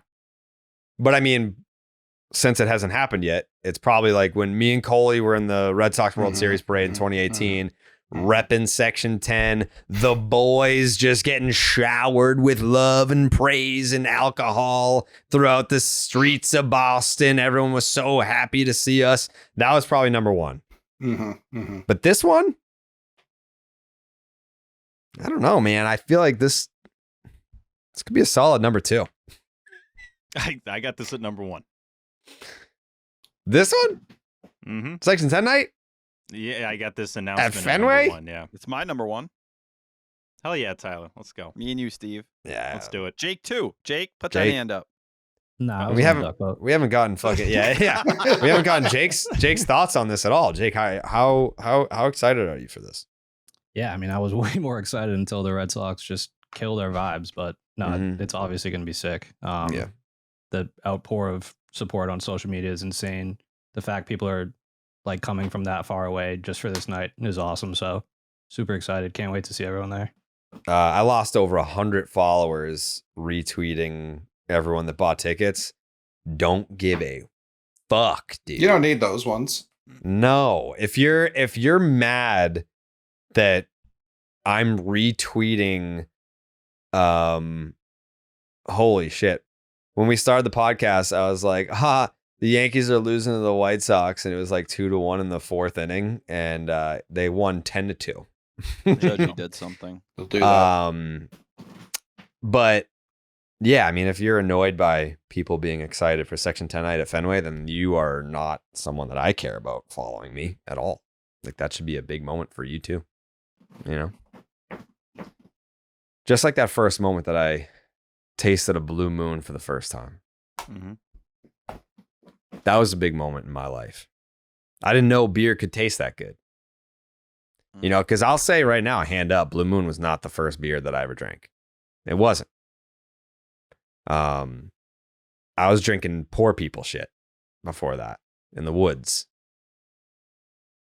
But then my first taste of Blue Moon, I was like, this stuff has existed all along. And no one told me about it. No one brought it to my attention. Feels rude, you know? Feels personal that you knew that this beer existed and didn't care to share it with me. Changed my life. Because some beers can say that they're brewed for baseball, but only Blue Moon is brewed by baseball. Beer and baseball, they just go together, and no beer goes better than the one that was literally born in a ballpark. Blue Moon was created at Coors Field in Denver, Colorado. It's the natural choice for opening day and all season long. Coley, do you remember the first time you ever had a Blue Moon? Oh, yeah. Yeah, it was definitely while I was still a security guard, and I don't think it's unfair to say it changed the trajectory of my life. Mm-hmm. Were you on the job at the time? Oh, yeah. Yeah, I used to, there was, what was it? Fuck. What was the name of that bar in Alston? It wasn't Howl at the Moon. It wasn't Tavern in the Square. It was the other one. There were three, you Horse? understand? No. You're asking the wrong guy. I don't go outside, dude. No, it was there. I'm telling you. Anyway, I used to go there during my shifts and just sit and slug moons. Those are the two things that you'll always catch Coley doing. Having a sit, sipping a moon. Mm-hmm. Mm-hmm. How can you not? Those are two pretty awesome that should things be to their do. phrase, honestly. Having a sit, sipping a moon. That Yeah. sounds awesome. Yeah. Yep. From its refreshing flavor with Valencia orange peel for a subtle sweetness and hints of coriander, Blue Moon Belgian-style wheat ale is a one-of-a-kind beer that's made brighter. It's carefully crafted and full-flavored with refreshing notes and a smooth, creamy finish. Blue Moon was brewed by baseball to give you a dose of nostalgia and get you excited for the new season. Why strike out with the same old beer when you can get something that's one-of-a-kind? Its bold flavor, bright explosion of color, and iconic orange slice ritual guarantees a one-of-a-kind beer experience that is perfect for spring weather. Best served with its signature orange garnish to showcase its beautiful hazy color. A beer this good only comes around once in a blue moon, but you can enjoy it all season long. Bring the ballpark to you with Blue Moon Belgian-style wheat ale. It's a one-of-a-kind every time. Get Blue Moon delivered by visiting get.bluemoonbeer.com/Jared to see your delivery options. That is get.bluemoonbeer.com/Jared. Blue Moon, made brighter, celebrate responsibly. Blue Moon Brewing Company, Golden, Colorado. Any takeaways from this series that you guys want to talk about since, kind of fucking ruined our night for the most part? Shout out to Rob Refsnyder. Yeah. The hero in the series opener. I thought the backstory behind the game was as good as the actual game of him kind of rallying all the young guys together and having that talk with them in the clubhouse of like, hey, we got to keep playing the way we kind of got into this position playing. Be fast, be aggressive on the base paths, be yourselves. don't start to turn into the shell a little bit because of what happened against Houston or, things going wrong in the second half. We need to kind of be the team we were in the first half. And it felt like that game one was kind of the representation of what that team was. And with all the Durant stuff and all that, drama going on, it did feel like a day where everything kind of played out almost like a movie a little bit at the end. And shout out to Kenley. 4 outs on 13 pitches. Mm. Kenley boys Yeah. remain up, never down. Yeah. That Seager homer was tough. Again, Red Sox pitchers. First base throwing open. The ball right where you can hit a homer. First base Like, open. What's your sweet spot? I'm throwing it right there. That's kind of what it feels like right now. But yeah, Kenley holding it down, and then of course Ref Snyder with the walk-off, which ESPN didn't want to show. Yeah, that was wild. They were just showing people in the stands drinking soda. And it's like, oh, we interrupt this view of the stands to bring you the game. But yeah, I got to talk to your buddy Rob Ref Snyder on Tuesday, Tyler. What did he say? I just, congratulated him on the big hit, and he was doing some Jimmy Fun stuff. I would love to get Rob on the podcast. I feel like that's doable. He's the leader of the team. He's the de facto captain, as someone in the Red Sox organization told Chris Cotillo. He's got excellent quads. He's got meaty thighs. He gives good answers too. I feel like he's an underrated interview. I think he said it wasn't a must win, but it was a can't lose. It's like, yeah, that's a good way to kind of look at it. That's what Monday felt like coming off the weekend. After getting swept by the Astros, that's fine. Yeah. I mean, tonight was a can't lose, if we're being honest. Yeah. What, Tyler? We have to address Brian Bello. It's wrong if we don't give him his. Yeah, that was an awesome start. Yeah, I said what stood out to you. We're going to talk about it all. 6 innings, 4 hits, 1 earned, 5 strikeouts. Didn't love the 3 walks, but he did not give up a home run. Look at him now. Last 8 starts, it's a 4.08 ERA, 4.08 FIP as well. So, I'm not saying it's the greatest thing in the entire world. I think it's a 3.97 over his last 6 starts. Feels like significant progress we're seeing. If he keeps trending in this direction as we go down the stretch, that's going to be one of the reasons we look at the Red Sox and say they even have a chance. Also, what was going on with the ESPN mics? Has it been like that before? It was so loud. Like every time I there saw was people contact, saying that. I didn't notice that. I thought that Valdez ball was going to the moon. It was crushed, but yeah, I picked up on that immediately. That every ball to bat sounded like it was smoked. It's always loud for me. Am I crazy for thinking that? ESPN mics are always loud. This felt, I don't know. This I one think felt we said different. that last game. Coley might have been the one who brought the point up where it was like ridiculous on the Tyler O'Neill versus the Cubs, that walk-off. Wasn't it? There was a loud ump early in the season, too. Yeah. Yeah. Okay. Yeah, I like the loud mics for the bats, at least. I don't need the mic to be down the umpire's throat, but I do like to be able to hear the bat on the ball, for sure. There were just a couple balls in the late. I mean, Kenley had one that was just a fly out to center, but I thought it was over the monster. So I guess it adds a little bit, but threw me off multiple times. I like it. Yeah, okay. Red Sox win in extras 5-4 walk-off for Rob Ref Snyder. Tuesday's game, Kutter Crawford, man. The line made it look far worse than what it actually was. He was perfect through 5. Perfect through 5. Could only get 1 out in the 6th, 4 earned. So, listen, shit. Sometimes you throw in a perfect game. Sometimes you give up 4 and runs. Sometimes it happens in the same night. Very weird outing for Kutter. I'm just glad he didn't give up 5 home runs. Big improvement. Huge. Bello as well. He had given up a homer in his last 5 starts. He hasn't? No, he Bello had. He didn't. I was going to say, I was like, there's no way that stat's real. He got off the homer streak. Yeah, 5 1/3, 3 hits, 4 earned, punched out 4, walked 1, 67 pitches though. For Kutter Crawford, Alex Cora was like, I've seen this before. We're getting you out of there before you give up 3 consecutive home runs. And then what? Boozer came in? It was the end of him too. Ended up on the IL the next day, and he shit his pants against Adolis Garcia and Nate Lowe. But Yeah, he walked 2 with the bases loaded. He was hurt. I mean, he pulled a Chafin. Yeah, literally gave it right back.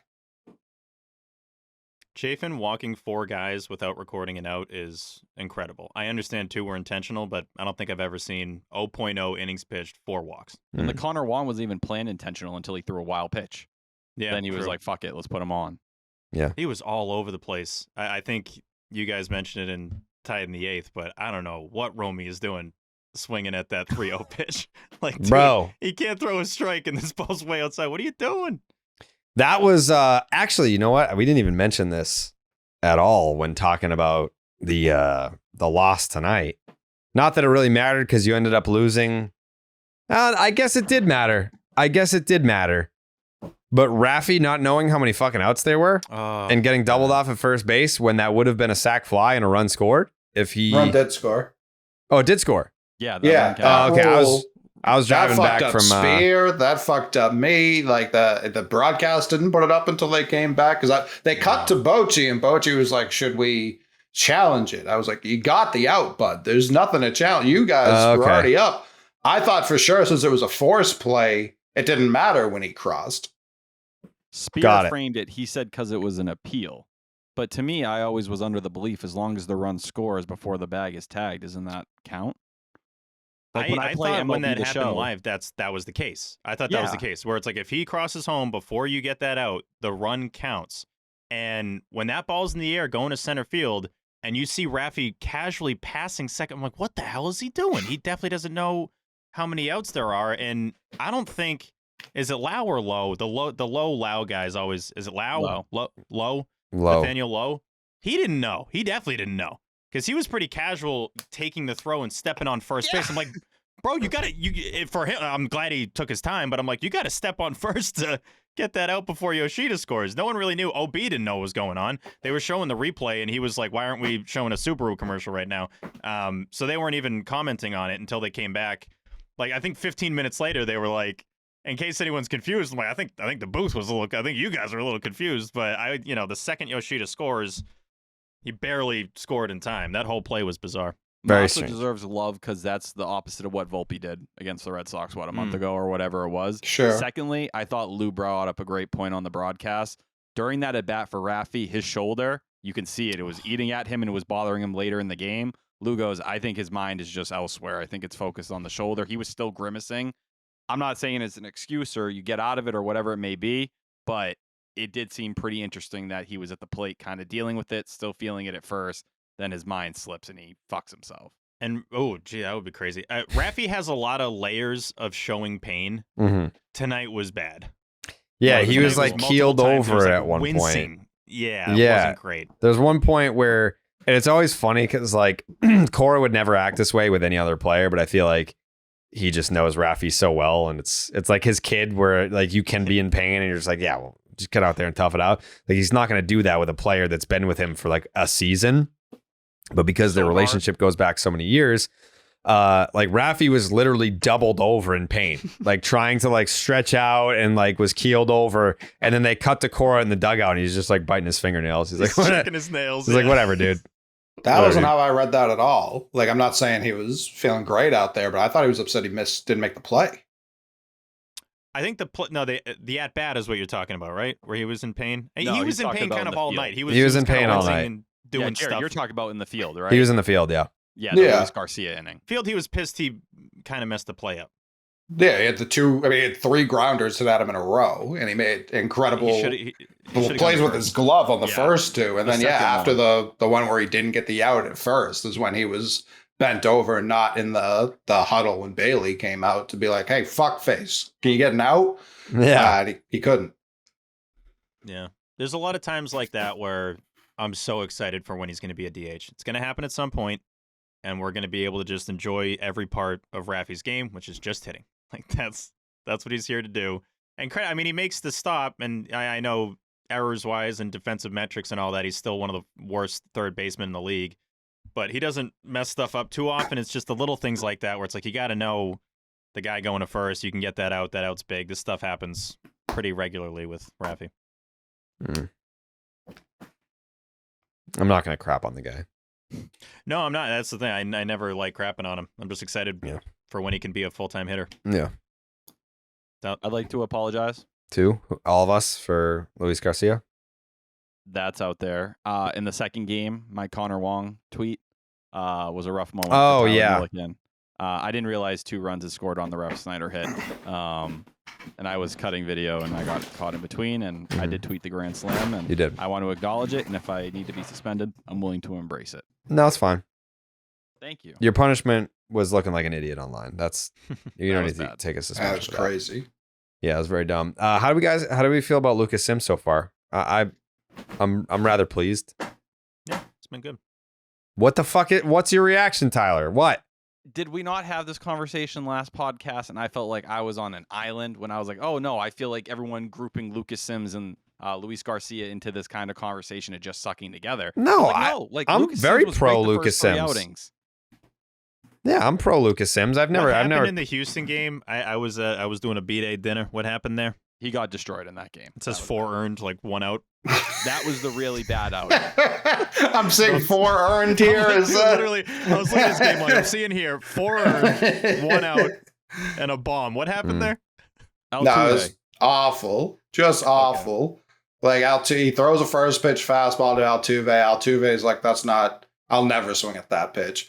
And he's like, oh, you wanted a hanging slider, gotcha. And he threw that on the next pitch, and that was the end of the game. So yeah, I'm not like super pleased with Lucas Sims, but he's definitely separated himself from Luis Garcia. There's no 2 ways about it. Well, what bothered me was people were kind of grouping him in the series finale in Houston at the time, and they were like, he gave up another earned run. No, he actually went out there, and what he did was give you 2 innings, which had been his longest outing in years at the time, and Brennan Bernardino came in and shit the bed and was the reason he was optioned right after. I mean, what does that got to do with baseball? Spare me. When Bernardino Lucas came in Sims has been tonight, pretty solid. I was so confused. I was like, where did you come from? I thought we were done with you. And then he tried his best to fuck it up again. Get Zach Penrod up here, please. I'm begging you. Try something different. I don't blame you. Anyways, yeah, I mean, like we hammered tonight's game. Red Sox went 9-4. Coley? Joshua Tree. Joshua Tree was the name of the establishment I used to sip those moons at. Yeah. You know? Okay. All right. Good stuff. Steve? 2.20 high-low for Lucas Sims. Oh, yeah, there you go. Bring back the old high-low. That's a throwback. Mm-hmm. It's basically, Coley will know this. It's the fucking median ERA, right? Is that what it is? When you take off, when you're grading it, like to scale, you take off the best grade and the worst grade, the best grade and the worst grade, and then you do the average of the remaining. Isn't that the median? What was the mode? The mode was just the average, right? No, Mean, that's median, mean, mode. median. Mean is just the average. Mean was total. What's no? Median for sure means middle, but I don't What's think you're mean, median, mode? mode. Okay. Mode's That like means the highest. average. Yeah. Okay, Um, means average. so mean is the average, which is what I fucking said. Median is the middle value in a data set when the numbers are arranged from smallest to largest. Right. To find the median, you can cover up one number on each end of the list until you reach the middle. If there are 2 middle numbers, you can take the average of those 2 numbers. Mode is the value that appears most often in a data set. So it's neither. Okay. High-low Yeah, is we had this none of combo them. like 7 years ago. Remember Ozzy was in the studio with us, and you guys were laughing at me because you said like, "Dude, this is just the mean." Like, what an idiot! And I'm like, Or the no, median. It's the high-low. I Well, thought it was the median- median. It's none of the 3. It's just the high-low. I mean, it's close Yeah, it's to the median. high It's just if close you to only did median. the first step of the median Mhm. per what you just read. But median, and that's clearly the average. Like, I don't know why they need 2 of those. Quite obviously, if you're picking the middle number, that is the average. Yeah, Median's the different, median the median That's what would I'm be saying. the median would be you have 8 numbers. You put them in chronological order. Sure. you cover them up, cover them up, cover them up, cover them up. Yeah, and it's till you like get if the it's an middle, yeah. even number, So the median is the one in the middle. And if it's two numbers that are in the middle, then you add them together and divide by 2, and then that's your median. That's what I'm saying. That's more often than not probably just going to be the average anyways. So that's why I always thought those two were stupid.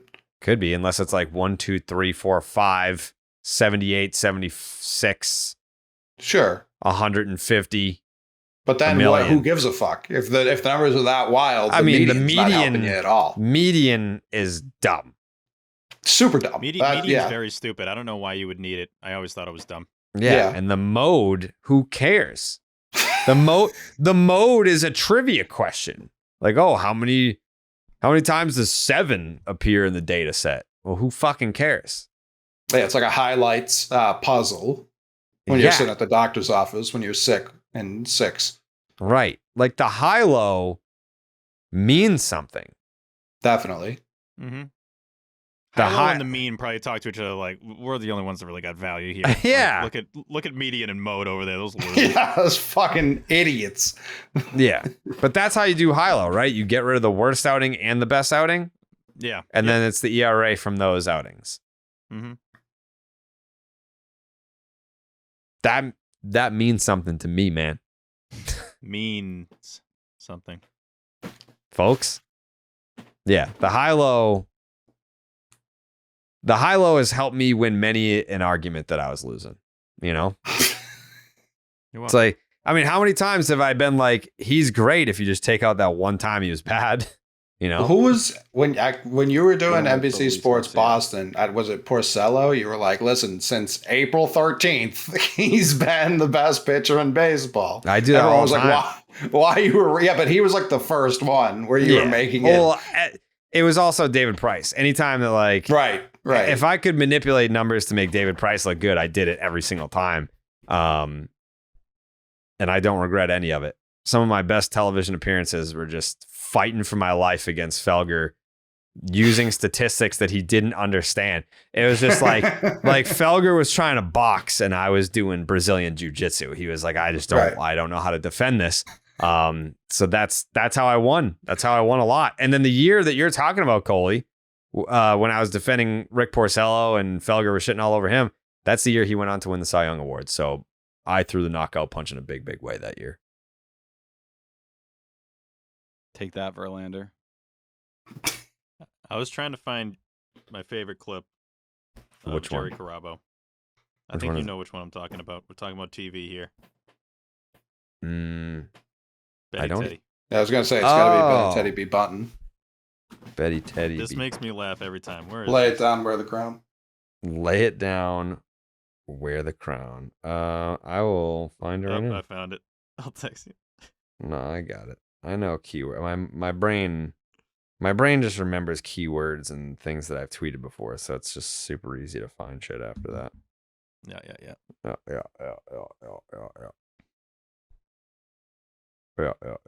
All right, let's get back to the phone calls. I want to go to Steve in Weymouth. Steve, go ahead, buddy. You're on the baseball show. Obviously, we can all agree here that starting pitching is definitely the number one strength for this team. But the offense is definitely lacking with David Ortiz having retired. So what do you think about Andrew Benintendi bunting more in the postseason? How do you connect the two? I don't understand. You say David Ortiz the biggest difference, and you want Benintendi to bunt? The offense has been struggling without David Ortiz. So I'm saying if you get more base runners on, you got more guys that can score runs. You need Benintendi to be bunting at the top of the order. Why Benintendi? I'm dead serious. Like, I'm just curious. Like, he's one of your more consistent hitters. I'd say you need him to maybe have a David Ortiz-esque or somebody to step up. I want as many guys swinging the bat as possible. I don't understand why you pick him to bunt. All I'm saying is it's way more insane to say, yeah, all right, Benintendi needs to start hitting home runs like David Ortiz. Like, that's much more of an insane suggestion from Lou than you being like, hey, he should be laying it down. I'd say you need him to maybe have a David Ortiz-esque or somebody to step up. I want as many guys swinging the bat as possible. I don't understand why you pick him to bunt.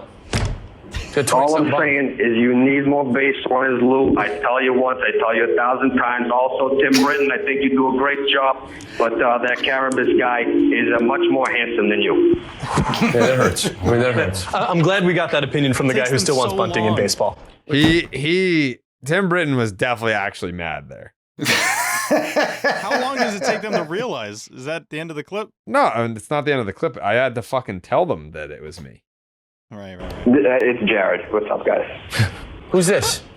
It's Carabas. What? Oh, so that's why you're saying you're much better looking than Britton. I agree. Did you just prank us? You just pranked us. You want Benintendi bunting? Come on. That's so weak. Steve from Weymouth. Damn, I dude. still don't think he knew it was you. I think he thought you were a separate caller afterwards. Yeah. It's like, what did we patch you through over here? Yeah. It's like, finally some sense coming through here. Jared, what do you got? Haven't heard the voice of that other guy in a while. What happened? The guy that's having breakfast all the time. Haven't heard his voice. I told you, actually, that was name redacted days. I told you I ran into him, right? No. Where was that? Oh yeah. The All-Star He game. used to be a regular. Oh, yes. he's on here more than anybody. In Seattle. That was last year's All-Star game, yeah? Yeah. Yeah. Yep. Okay, so last year's All-Star game, during the home run derby, he walked by me and we made eye contact, and I thought all was well. I thought it was water under the bridge and we were good, but he finger wagged me. He went, no. And he walked right past me, and I was like, oh, it's like that. Okay. So then he went back the other way, and he was sitting at a table by himself. And I was like, for shits and gigs, let's have a chat. Let's talk. Let's talk this out. So I went up to him. He was furious. I sat down at the table. I sat down at the table. I let him air his grievances. I also didn't back down. Like, I didn't. I maintained my argument that, upset him in the first place. But I think we got to a point of understanding, and I think we're good now. It's not like, if I were to call, I still don't think if I were to call him, and I don't think that we're gonna just rejuvenate the bits with Evan on this show ever again. He was in the wrong. Yeah, I'm not gonna rehash it or anything like that. No. But we got to a place of understanding where I think him and I are good. We're cool. But he was very angry. You could tell, you know how something happens and you just you're thinking about it in the shower and you space out and you think about what you want to say when that day comes and you confront this person if it ever happens, or I should have said this when I had the chance and I didn't, and you just fantasize about it. You could tell that during the course of this conversation that he fantasized about this conversation happening for years. I still don't think that it went the way that he envisioned, because I didn't necessarily back down from my stance on it, but we found common ground. We had an adult man to man, and over some French toast. Yep. Yeah, Some cinnamon toast syrup, crunch. Waffles. And I think we're good now. But yeah, it was an intense 15, 20-minute conversation. Yeah. Mm-hmm. Red Sox lose 9-7. Red Sox lose 9-7. I would love to have that with all of my enemies. I would love to have that. He became one. I gotta say, it sucks that he became one, because I agree. Evan. I like Evan too. We did a fucking TV show together. He was a regular on the podcast. But things happen. You go against the Red Sox. So I've actually heard this about me from not directly from people, but people within the Red Sox have said this about me, where it's we love Jared because when people come at the Red Sox from outside, he's defending the wall. He's the first guy that's going to get up there and defend us and say the things that we all wish we could say, but we can't. Like, he's going to say that shit, and he defends us. But he's also the guy that, you know, when we lose or we do some embarrassing shit, that he's also going to have that same venom for us, and we don't love that. But we do love how he defends us when people are coming at us. So, I mean, it's give and take, I think. I mean, I don't think I'm as vicious towards the Red Sox as I am towards the people that are coming at the Red Sox from the outside. That's incomparable. Yeah, like it's not even the same level of venom. But yeah, Evan came at the Red Sox, and like, in what situation did he think that I was gonna be like, no, this is cool? No. The reason even if he did that, like, he was a reporter doing his job. Him dodging us when, like I said, he was a regular. Him dodging it and being like, I was at breakfast for, that was like 6 years ago. For 6 years, he's been at breakfast. For 6 years. That came up, Coley, and he even said, like, I saved the receipt as proof. He's like, I was at breakfast. I was like, dude, no, you weren't.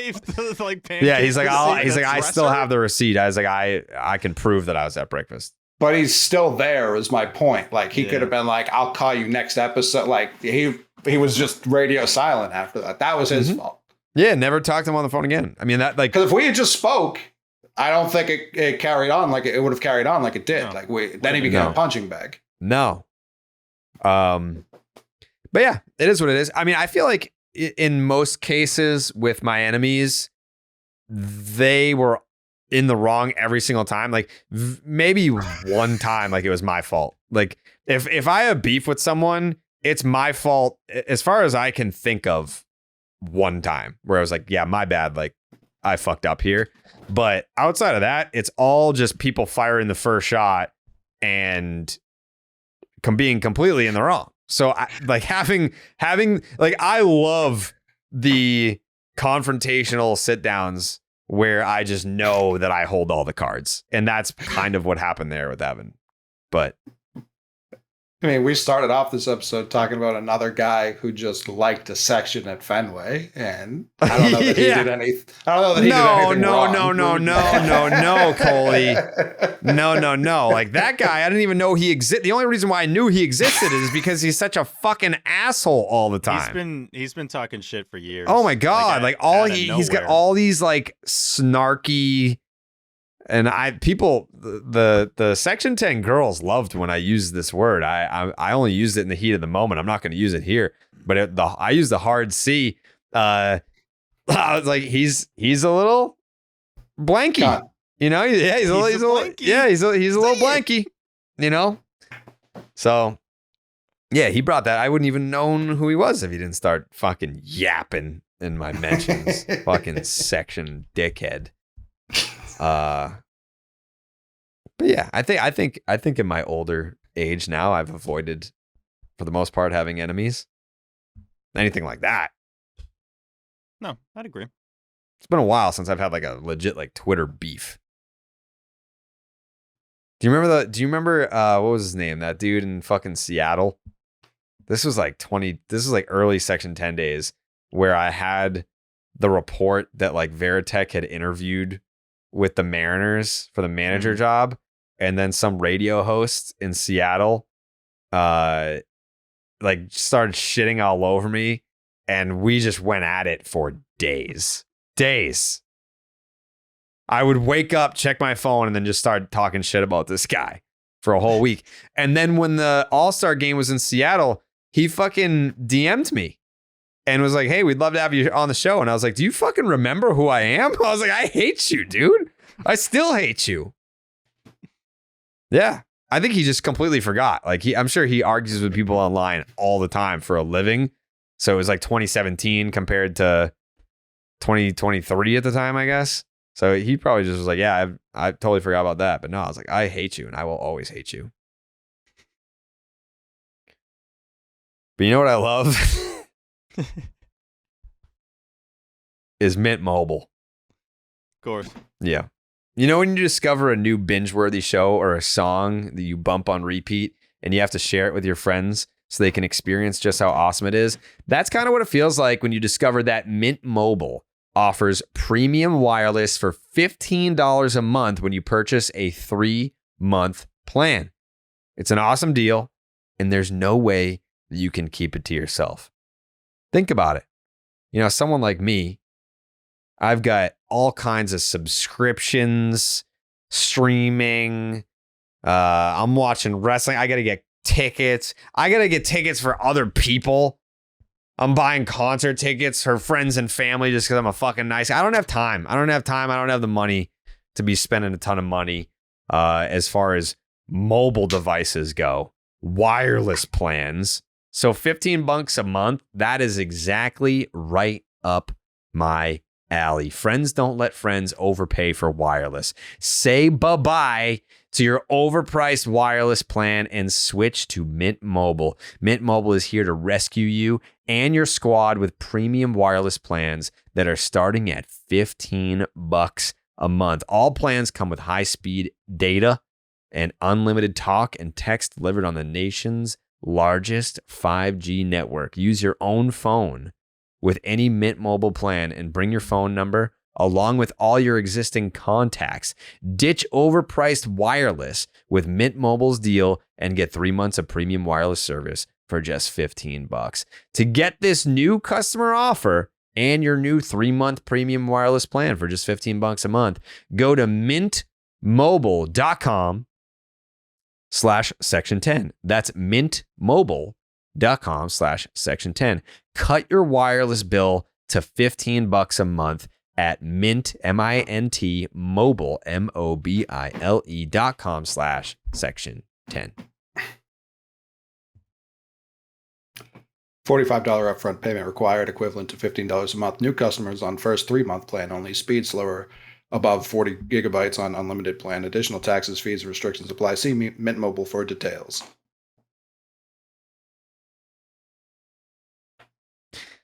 Yeah. So, fuck. But it is what it is with these guys.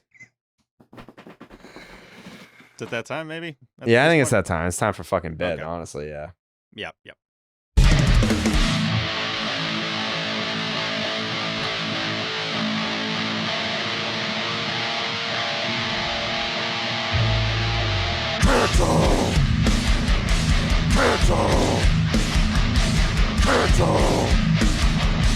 Ketchup Series MVP.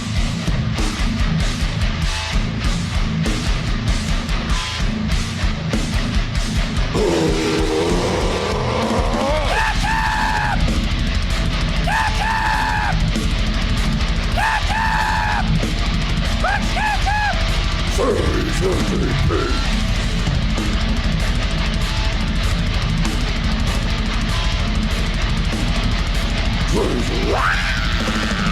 The Clark's Ketchup Series MVP brought to you by Clark's Ketchup. Drizzle that ketchup.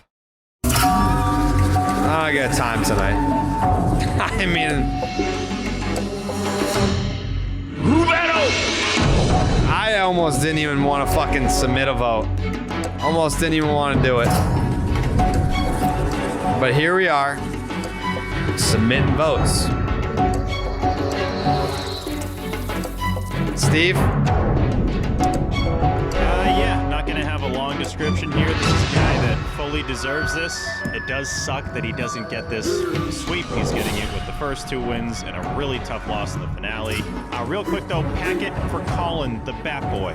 Yeah, who got shout out Colin smoked Jones. in the dome, took it like a champ, acted like it didn't hurt. That for sure hurt him, but he was an absolute baller staying in the game. But yeah, Rob Refsnyder is my Clark's Ketchup Series MVP. Gets the walk-off in the series clincher, or not the series, game one. In game one, my bad. Walk-off in game 1, they then win the series in game 2.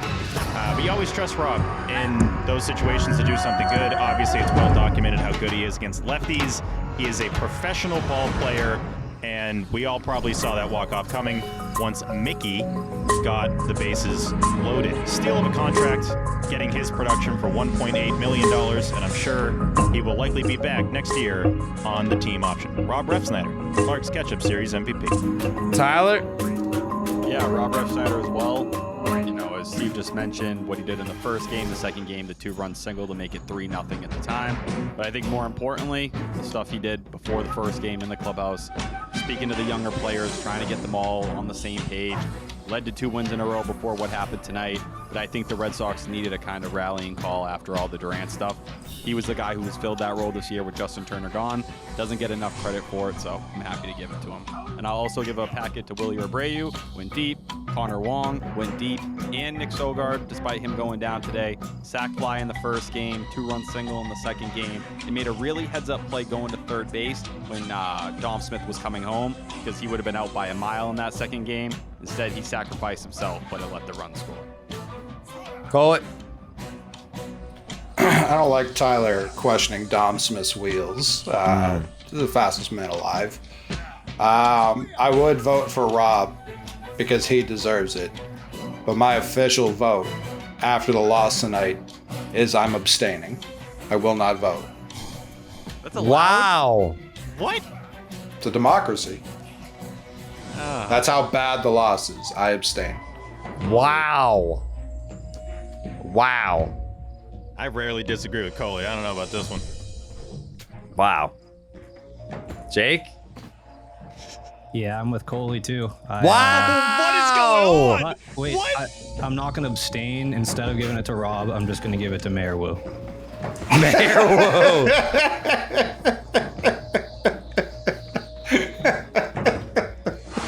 Wow. Deserves it. Wow. Shocking stuff. Now, Woo's had a big season. I mean, Busy week, too. busy week for Wu. That's true. You know what? Like, we're going August 31st. The 30th, people don't know this. The Woo Sox are changing their name to the Woo Sox for Mayor Wu. Oh, for real? Mm-hmm. Mm-hmm. She's all over the place. Oh, yeah.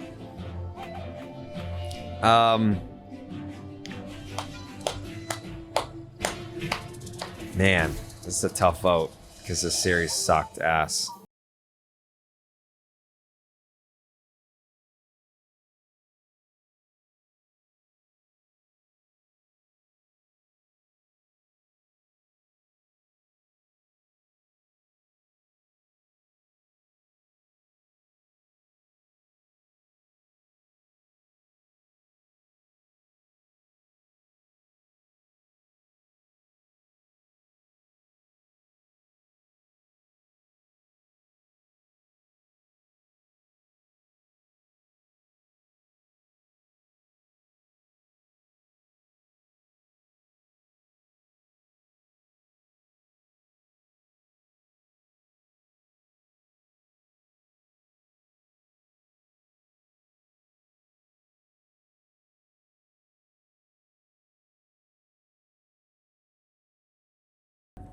Won one game. Brian Bello won one game.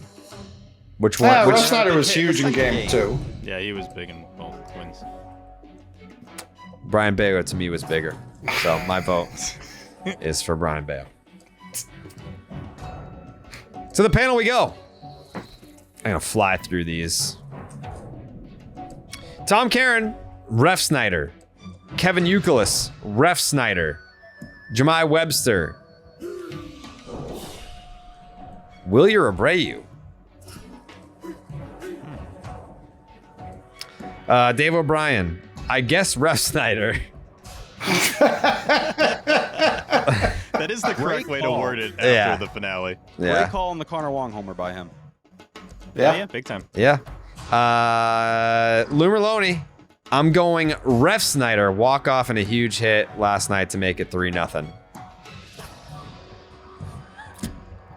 Does that only leave Will Fleming remaining? You say Middlebrooks? Oh, Will Middlebrooks. Houck? Yeah, I did Houck.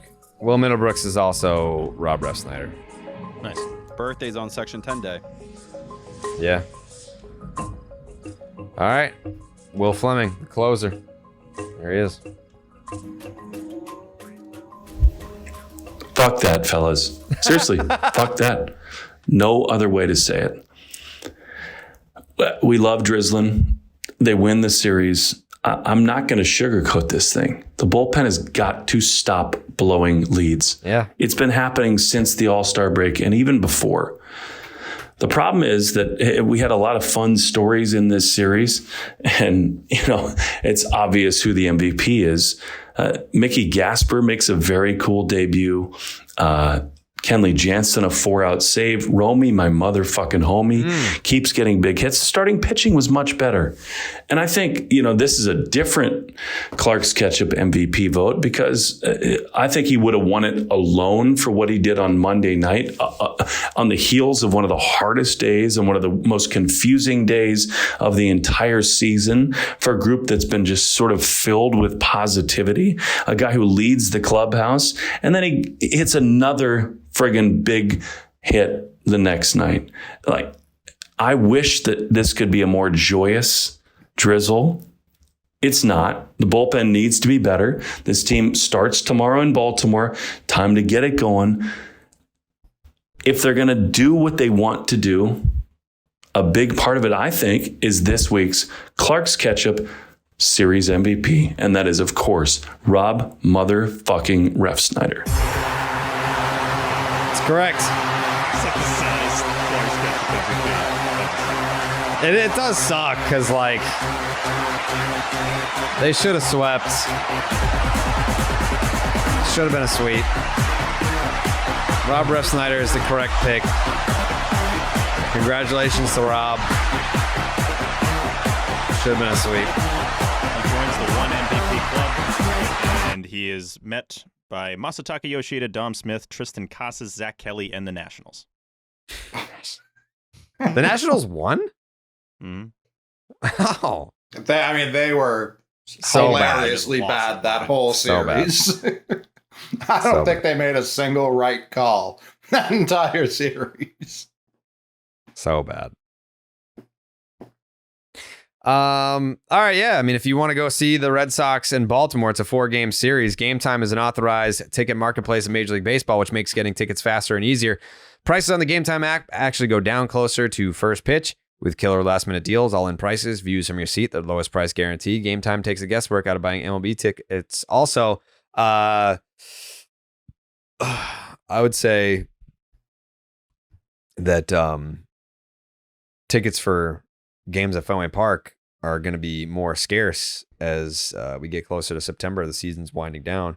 So head on over to Game Time. Get your Red Sox tickets there. Save up to 60% off buying last-minute tickets for sports, concerts, comedy, theater, and more. Save even more with exclusive in-app deals on select seats ahead of the game or the event. Save even more when you choose a section. You let Game Time choose the seats for you.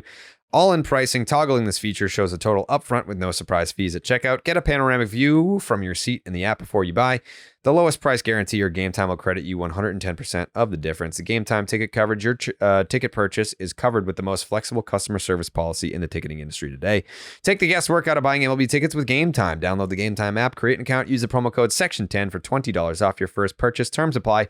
Again, create an account, use the promo code SECTION10, SECTION10 for $20 off. Download the Game Time app today. Last minute ticket, lowest price.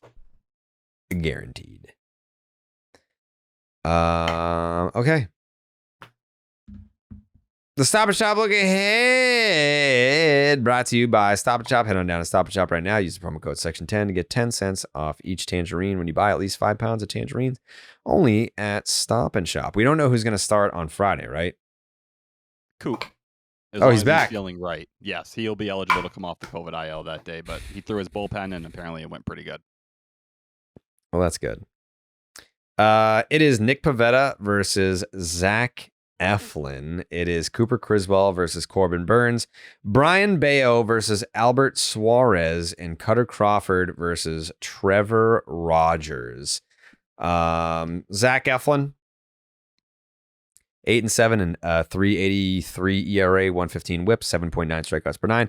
He's been exactly what the Orioles were hoping for when they traded him. In 3 starts, he has gone 19 1/3 innings, 5 earned, 2 walks, 17 strikeouts, 2 home runs, a 2.33 ERA, and a 3.08 FIP.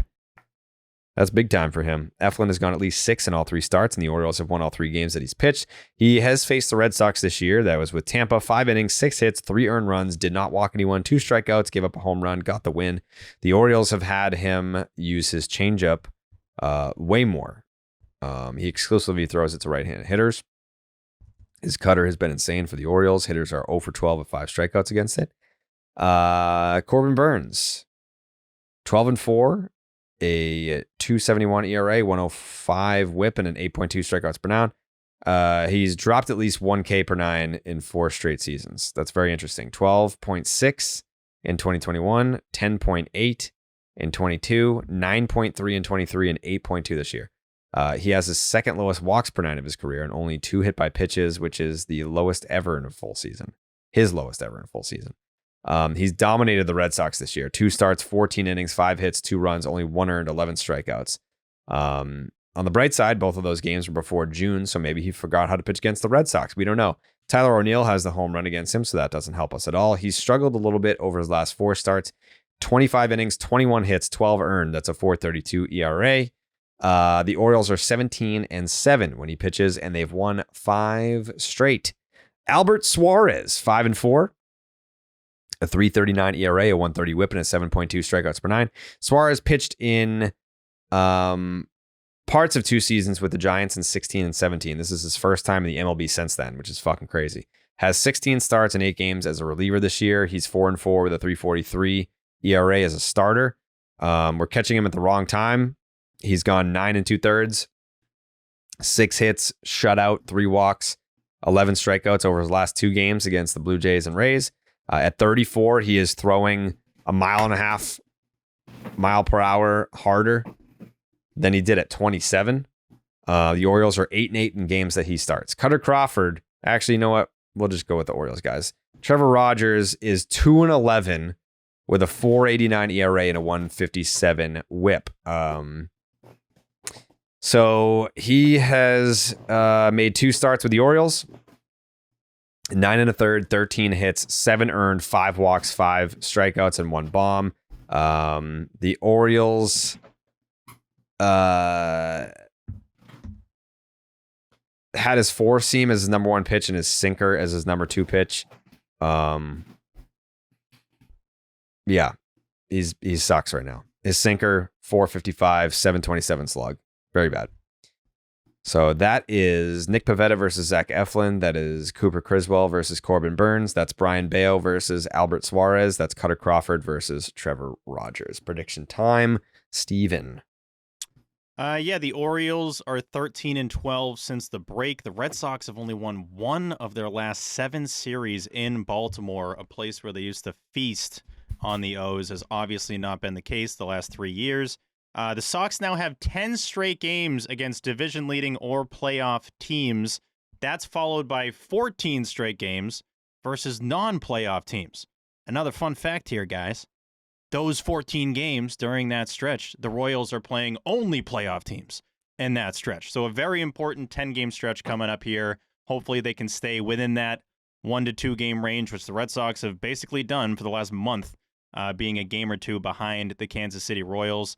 Strength of schedule update, Royals 2nd, Red Sox 8th for the rest of the season. Regardless of what the rotation did against the Rangers, I don't really trust any pitcher outside of Kenley and maybe 1 or 2 others, so I can't really look at that and think, oh, okay, well, then that's going to transfer over into Baltimore. So I'm not even really looking at the pitching probables anymore, just kind of hoping for the best from everybody that has the ball for the Sox. A split here would be totally fine, and that's what I'm going to take. Coley?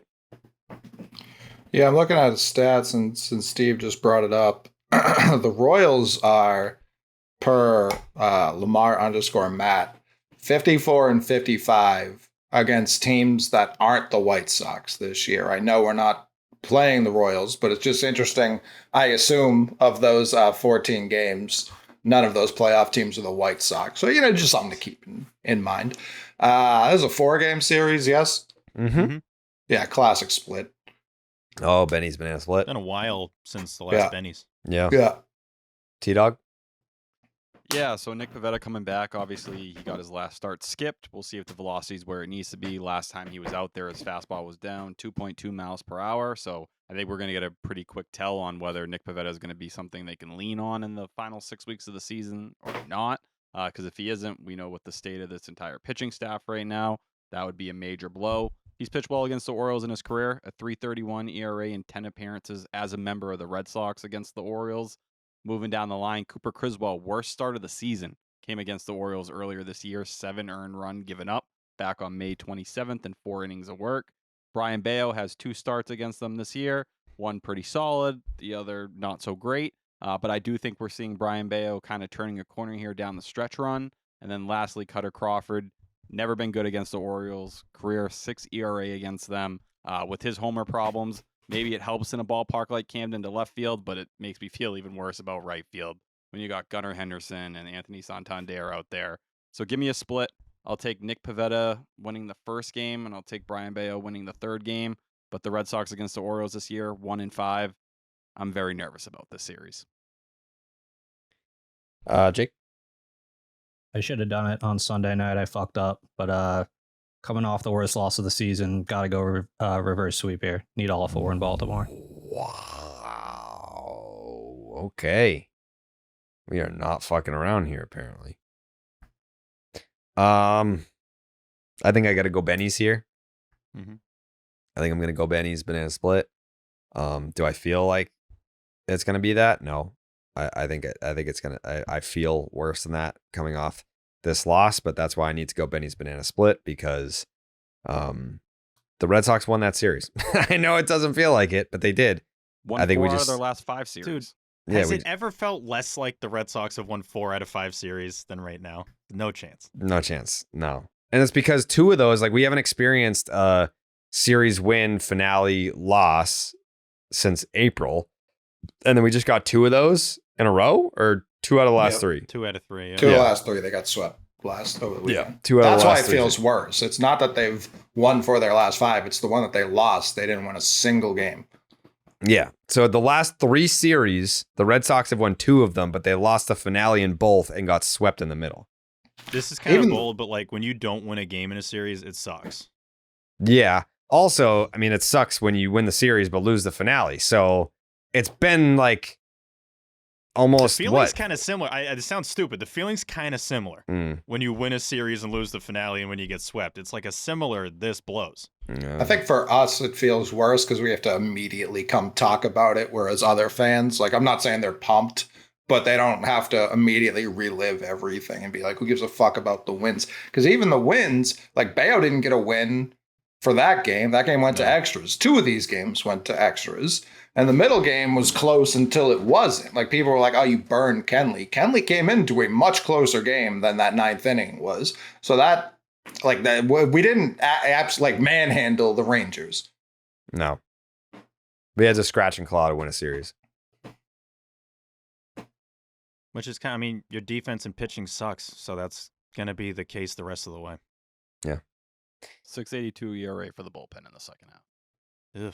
It's bad. That's fucking horrendous. Second worst, 5.56. Okay. I'm not allowed to play the weather song because the AI people will have a conniption. You got to play it all the way through one time. It's up to Steve. It's his segment. Yeah, you can do it. Yeah. Okay. Billy's gummy bears to chew them with your mouth. Whether I'm good at it, you wind of time. You don't listen to what Steve says. Even then you still might why I'm dead. Got it, I'm trying, I don't get smoked by your name. Wish I would've looked at it. Billy's gummy bears to them with your mouth.